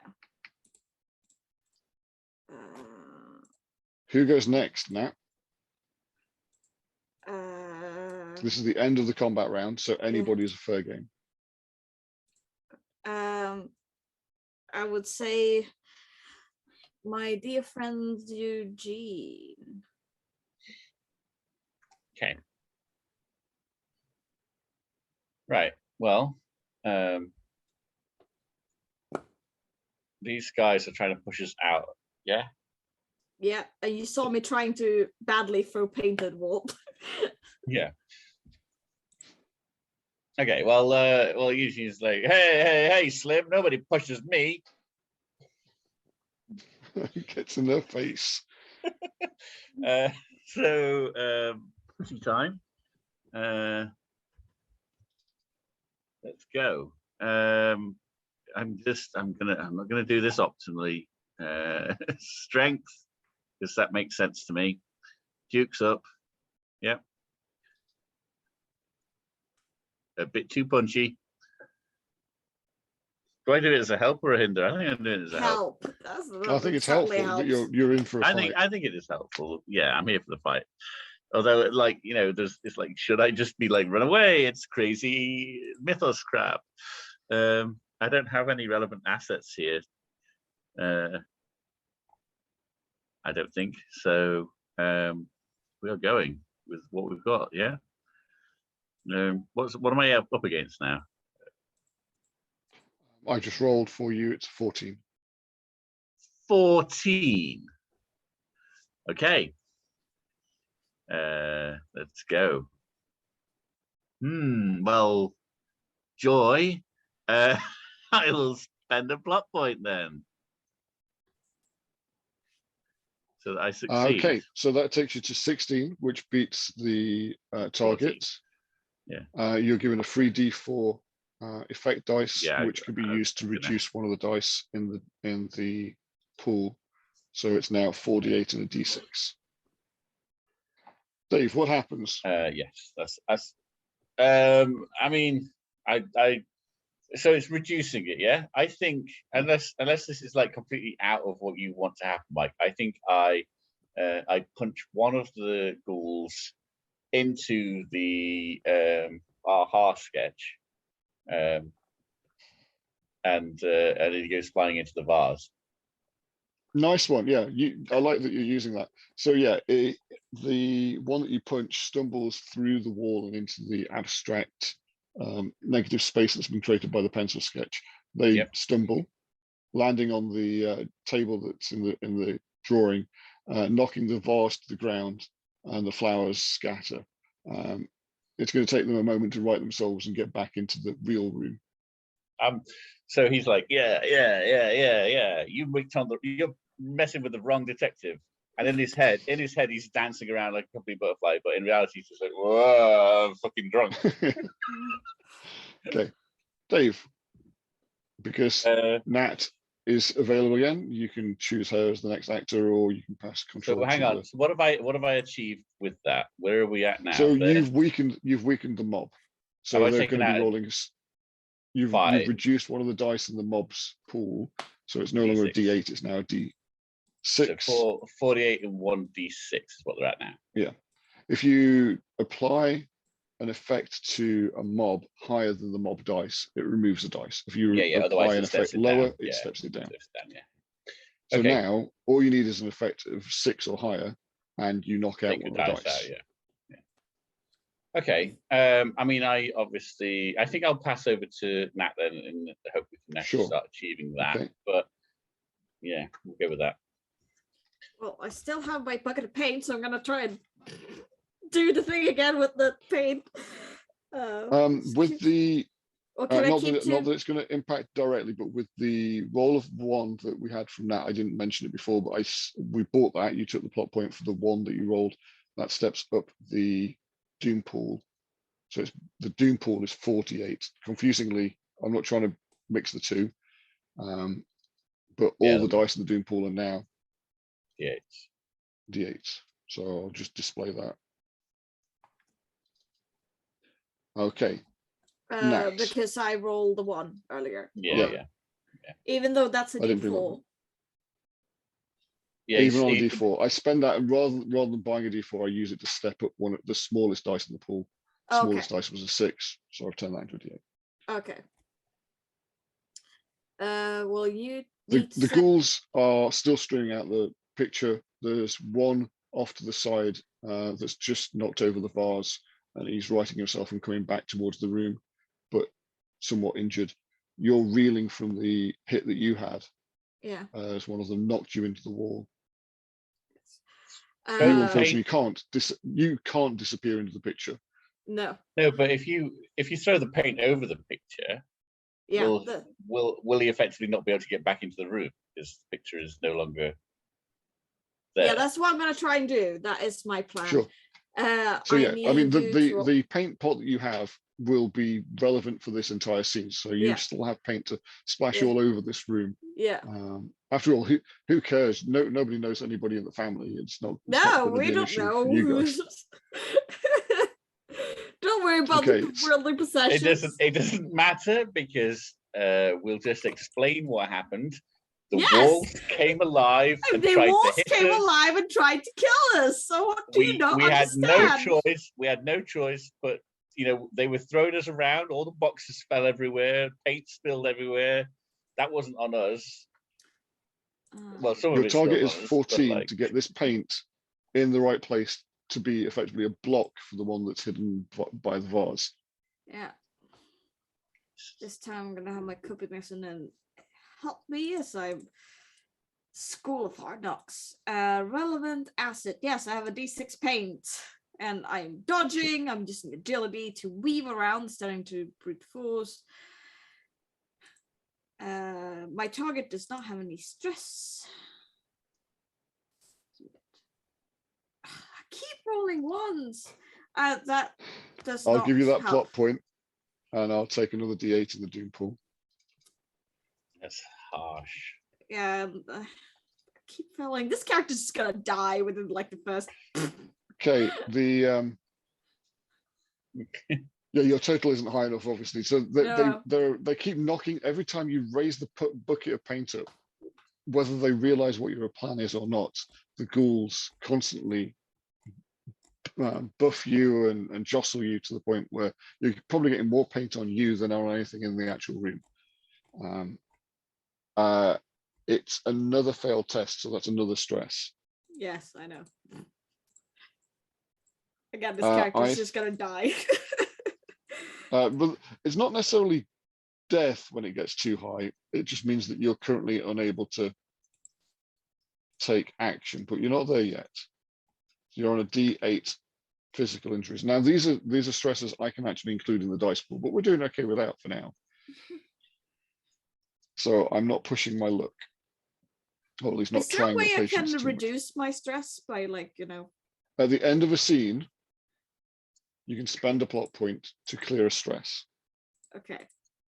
Can I To spend several step down a plot stress. points? Sorry. Spend a it plot down, point yeah. to step down a stress. Can I spend Right? several And you can plot take points? a test at any point to focus on a stress and try and step it down or neutralize it by raising an effect dice that would then step it down or remove the dice. Okay. Can I So if spend you can say, several plot I'm going points? to do first aid on Dave or something like that. Can I spend several plot points? at the end of the scene? You're allowed Just- to only spend 1 plot point that Oh, way one per plot scene. point, okay. Okay, so at the end of your turn, it's the ghouls. They will continue to attempt to push Nat out of the room. Okay, so I. No, set it's going to be difficulty. easier for them to do Dave, and I need to get that in, and I've got probably two actions coming here, so I'm going to go for Dave. Yeah, it's just So with their attempt to push Dave, I have a total of 10, 10. And what am I? I'm taking the two resisting. 5s. Okay, so I'm resisting. Didn't I have? Shouldn't I have? All put right, the again, you resistance should have up rolled first. Sorry. Yeah. Yeah, so You should roll first. if you just take that away, Mike, and let's let him roll first, and then you roll afterwards. Yeah, okay. Yeah. Okay. Right. So what do you want me rolling? Okay, Like, I'll roll second. I'll roll Yeah. second. What do you want me to roll though? Or am I? So making you up? are being pushed and jostled out of the room. Okay. So. So it's I'm either gonna- give in and lose ground, No. or resist being pushed out of the room. Okay, I'm gonna use vitality to resist. Like I'm digging Yeah, my feet standing in. ground, Yeah, standing my ground. And then still punchy dukes up. I'm gonna put in drink to forget as a hindrance here, so I'm not as steady on my feet as I think I am. Okay. Because So we're ignoring the roll I've done. wanna, You're setting the stakes on this one. yeah, I want to get a plot point out of this. So Okay, sure. I was worried about that duple. I'll give you that plot point now, Dave. Yeah, no. Nah, that's I'll not give- too bad though. I'll take. Ah. I'll give you 14. that plot point, and Okay, you I'll have take, a I'll take 14 the target. 14. Sure. Okay. Yeah. Right. So I will now roll against. I will add in Use your my- mythos stress. Okay.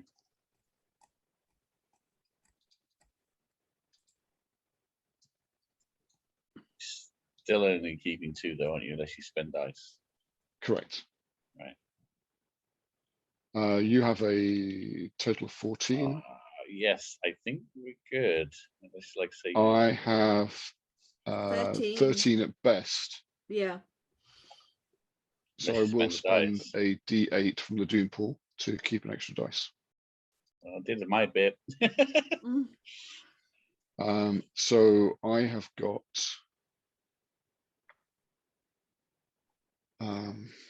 19 to your 14. That's 5 more. So I have increased effect. Right. I've pushed you out, Dave. Okay. And what I'm going to do is put you there. I've moved you onto the landing. It's a shabby landing with a damaged banister. There is a window fire escape at the end of the landing. There are other apartments nearby. But what I'm also going to do, Dave,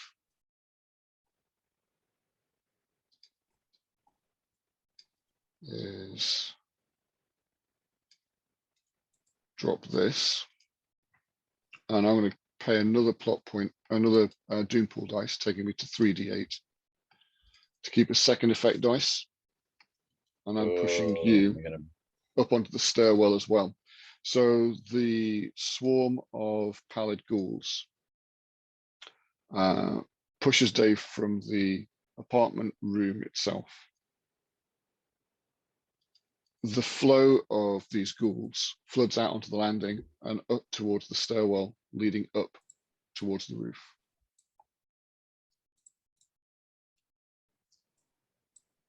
And they take Dave with them onto the stairwell. Okay.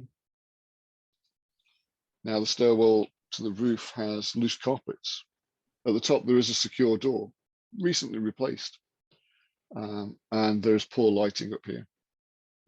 They are flowing beyond you, and already you can hear some of them pounding on the door above.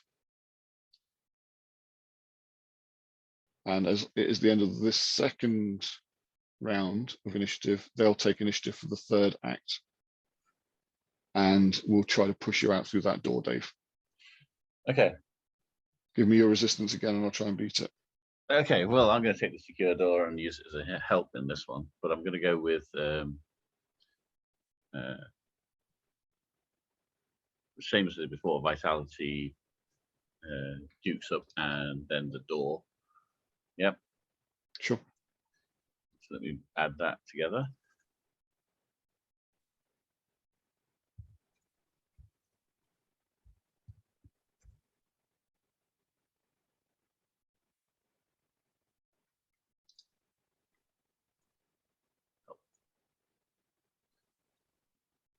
Oh. 14 again. Okay.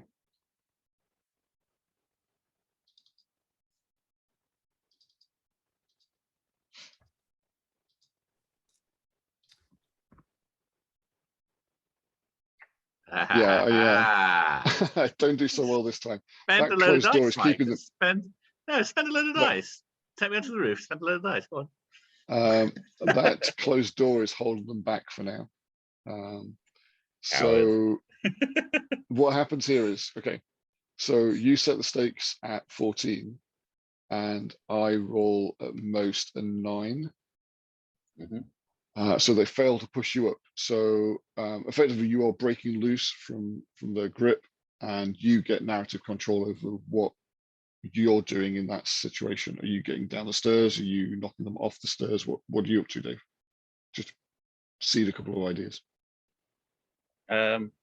You said there was like loose carpet and stuff, wasn't there, on the way up? So I think, like I'm holding my own and pushing back, and some of them are tripping up over carpet, and it's just like not hilarious, but almost a Keystone Cops pile up going on. Sure. Okay, then I'll hand over to you, Dave, to do the next action. Oh, you're giving it to me. Okay. Right. I mean, I don't know what we're supposed to be doing here. Are we stopping them getting up here? Or are we just punching them for the sake of punching them? I've lost track of what the aim is here. Well, can I interrupt? Yeah. Sure. What's your read on it, Helen? So from what the landlord said is that he burst through the doors at the top of the stairs. Yep. Nailed something together, immolated himself, and then threw himself off the building. I'm going to go, maybe being up the stairs is not a good thing, especially if they're following you up there or pushing you up there. Yeah, they are certainly taking the lead, dragging people up and out of the room, up the stairs and towards the roof. So and they are trying to beat the door down. So I think they're gonna, they're gonna reenact it, aren't they? They're gonna nail me to the cross, burn me, and throw me over the roof. Right. Yeah. Okay. Nice. Lovely. Let's not let that happen. Preferably not. I mean, preferably not. Right. Well, I'm thick-headed, stupid, and doing this the hard way. I am just gonna fight my way back down the stairs. Sure.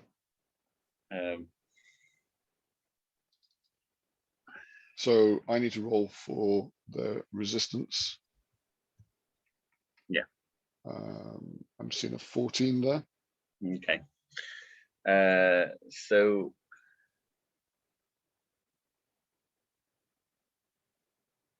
when I go with agility, is like I'm trying to fight my way past them, like weaving in and out between them as I'm fighting. Yeah. You're trying to get through them. Yeah, I'm gonna go with it. We're gonna try and be a little bit more agile and rather than just bullheaded, I suppose. And I'm gonna stick with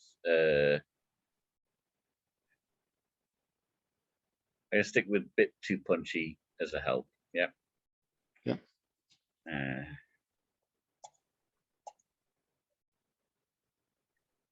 Well, that was an attempt. Yeah.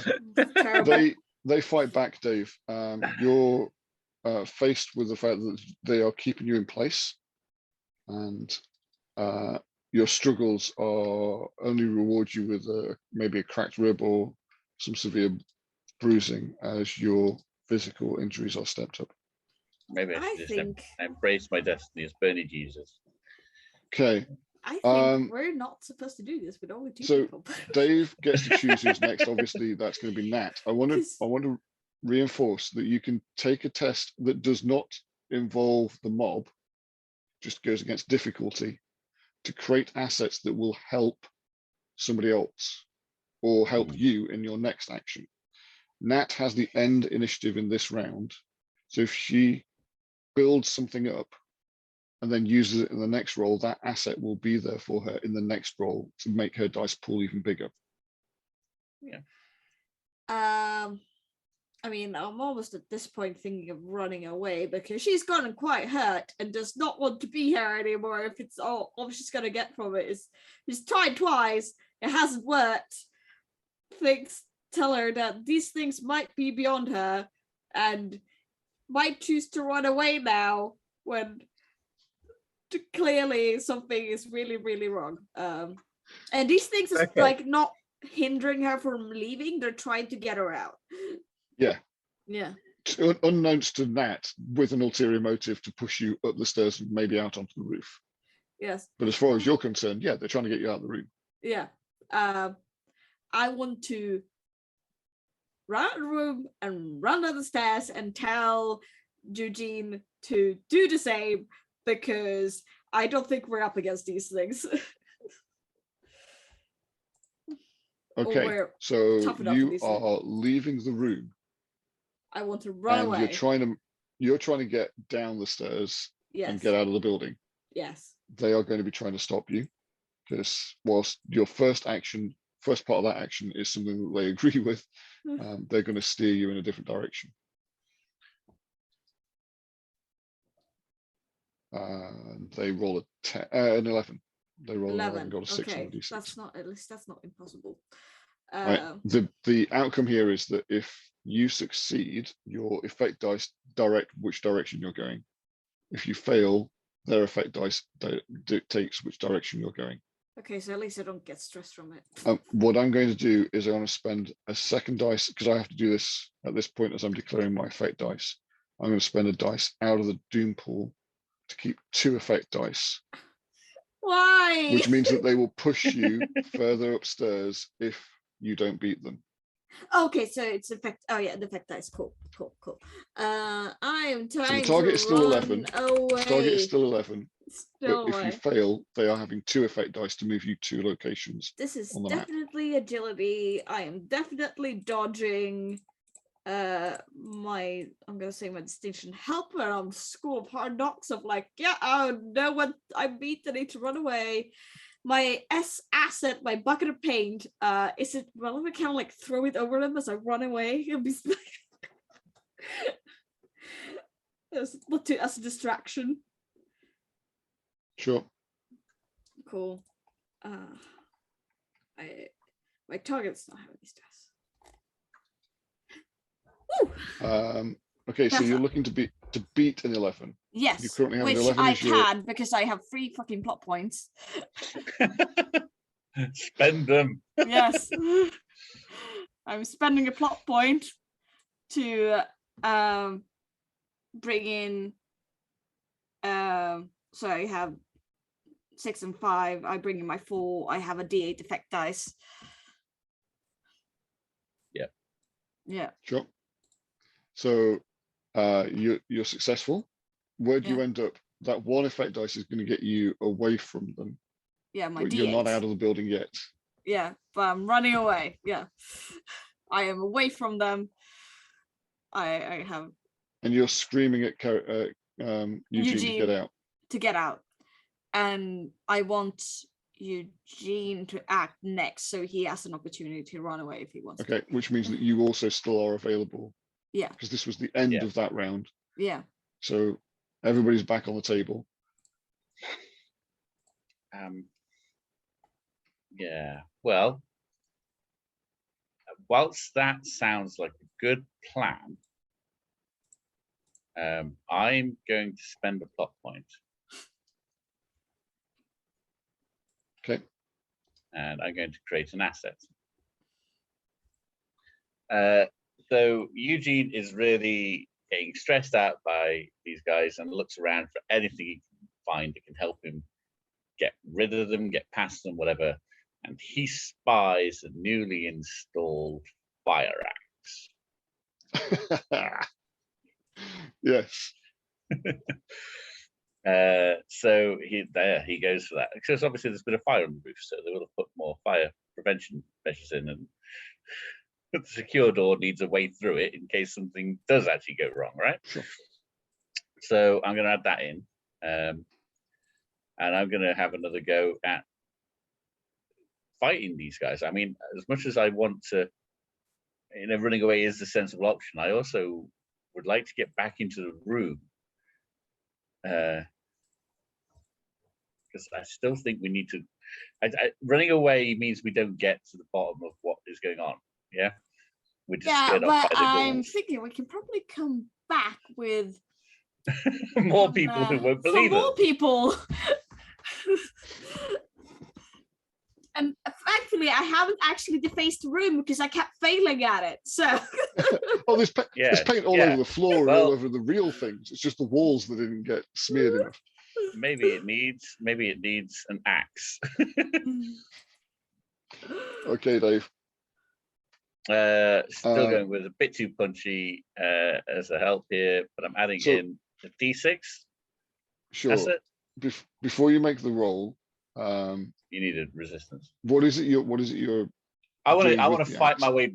I'm going to swing the axe around, take these guys out, but so I am going to be reducing the mob, but I'm reducing the mob for the purpose of trying to get back into that room. I'm feeling that I like the plan.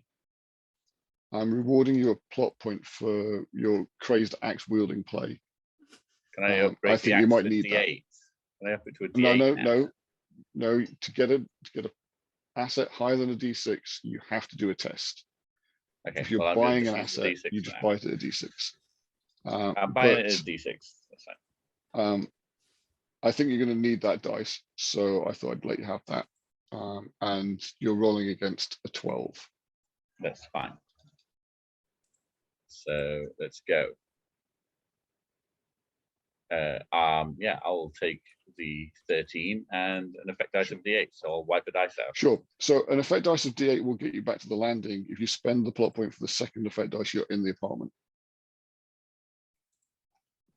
No, I'll go to the landing, spend an effect dice to negate a mob dice.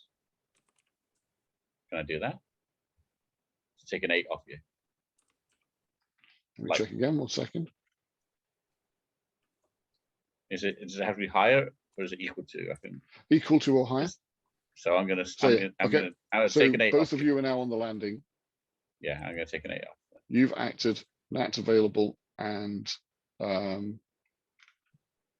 you reduce one of the dice, take out one of the D8s completely.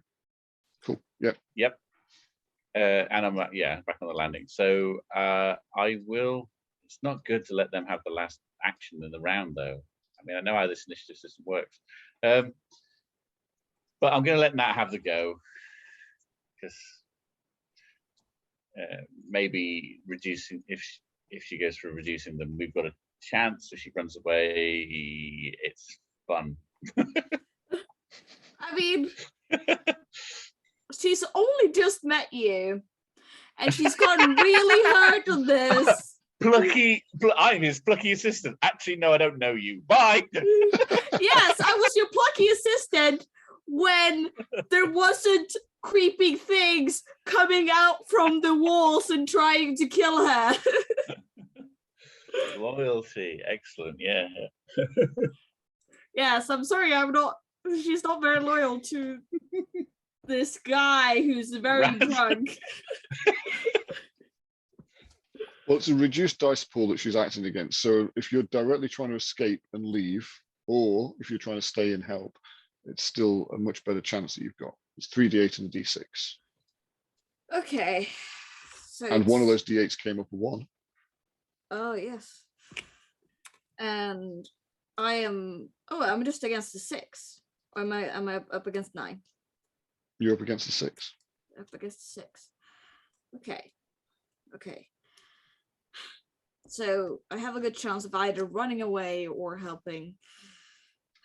Sure. So you've just seen Eugene rush down the stairs, swinging an axe, crazy like, scattering plaster dust and wallpaper shreds as he plows through these ghouls left, right, and center.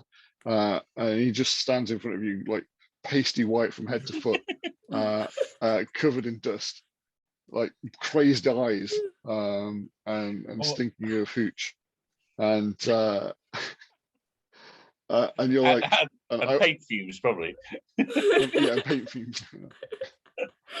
Oh yeah, does the paint still have lead in it at this point?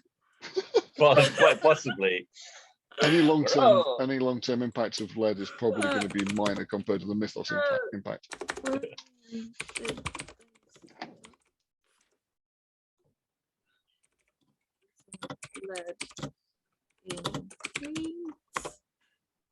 1978 definitely has lead in it. Glorious. Glorious. Right.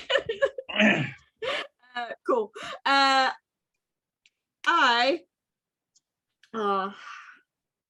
No. It's self-perseverance versus, well, helping people and also wanting to be in on this really, really juicy news story. Newshound would therefore be a hindrance. Yes, if I'm trying to run away. Yeah.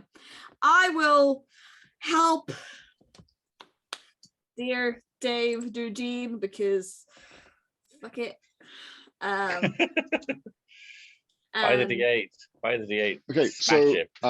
you can include the D6 axe as an additional asset, as Dave is still. Oh, while do I you're have there, the he is paint still, and the axe? yes, so he is. Yeah. Well, I don't know how the paint might help, but please do. But he is still shaking the axe around menacingly and striking at them even now. Okay, well, I could try again to fucking deface the. Oh, what do we want? Do you want me to deface it, or you want me to try and punch these things?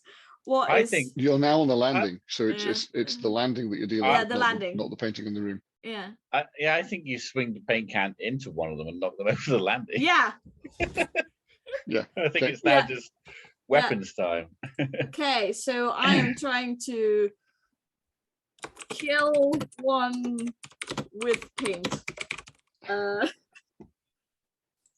I'm using strength this time. Yeah. Relevant specialty. I mean, I'm still dodging the grasping hands as I'm trying Sure. to kill it. Yeah, you're trying to maintain Yeah. control over what you're doing, and they're Yeah. trying to stop you. New sound help this time. Stop hinder.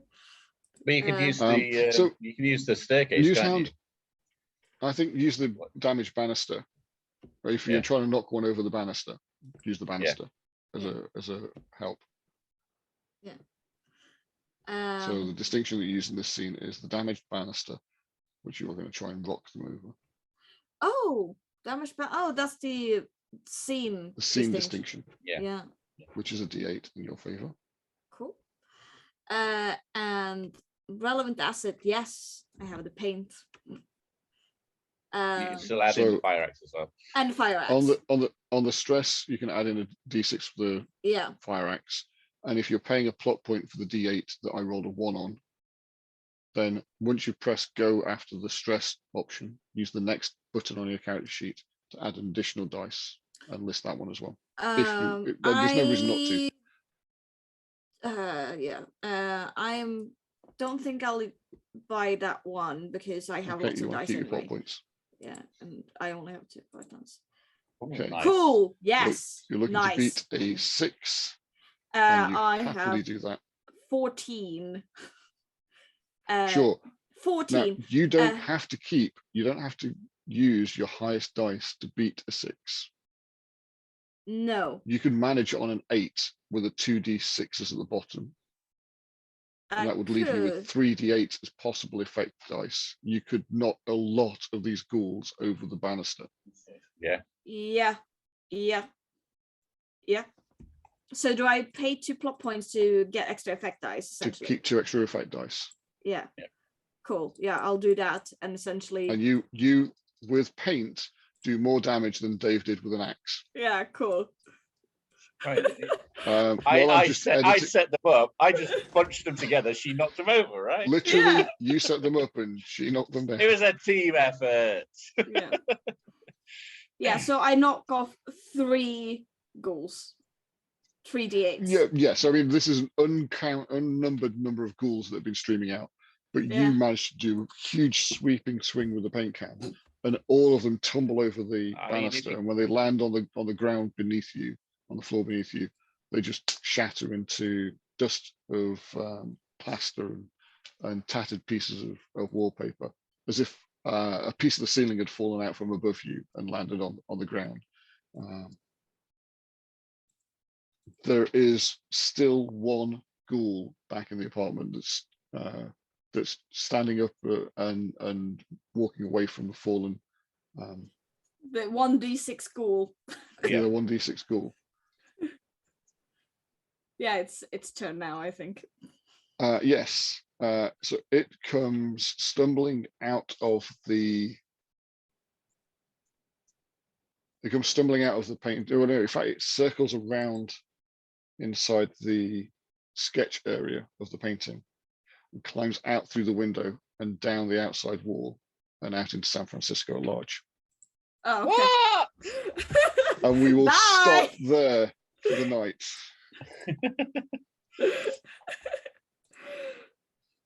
Very nice. Thank you You wanna all. Thank you to Helen and Jay and to Spider, who just sort of sat on the sidelines listening in on that last part. We will have a small chat off about what may have happened in alternate games. But I want to thank everybody for tuning in tonight, for all the players and all the patience I've had for a few of my foibles as I've been pulling things together even on screen. But hopefully I've not blown the pot completely and you guys have still had good fun tonight. Yes. So whilst Helen does her sign off masterfully, I leave you with my final comment again. Please, if you're watching this on View on Demand, rewind it for the next View on Demand viewers. It's only a kindness. It's all I'm asking, just to show that one simple observation for others that come after you. And I hand over to Helen to sign us out with the schedule. Just to show that. Thank you. So coming up on Thursday, starting at 8 p.m, will be Cloudgate Mage the Ascension. Yeah, stuff's gonna happen. It'll be a real session as well. It won't be a Q&A. So yes, No, nobody ever said that. I wasn't. I did last week. I said it might be. Oh, did you? Okay, fine. Like I pay attention. That's Thursday. Friday should be. I look at Corinne, the benefactor. Yes. Monday. Well, we're not going to mention it. We were on yesterday, though. Just saying.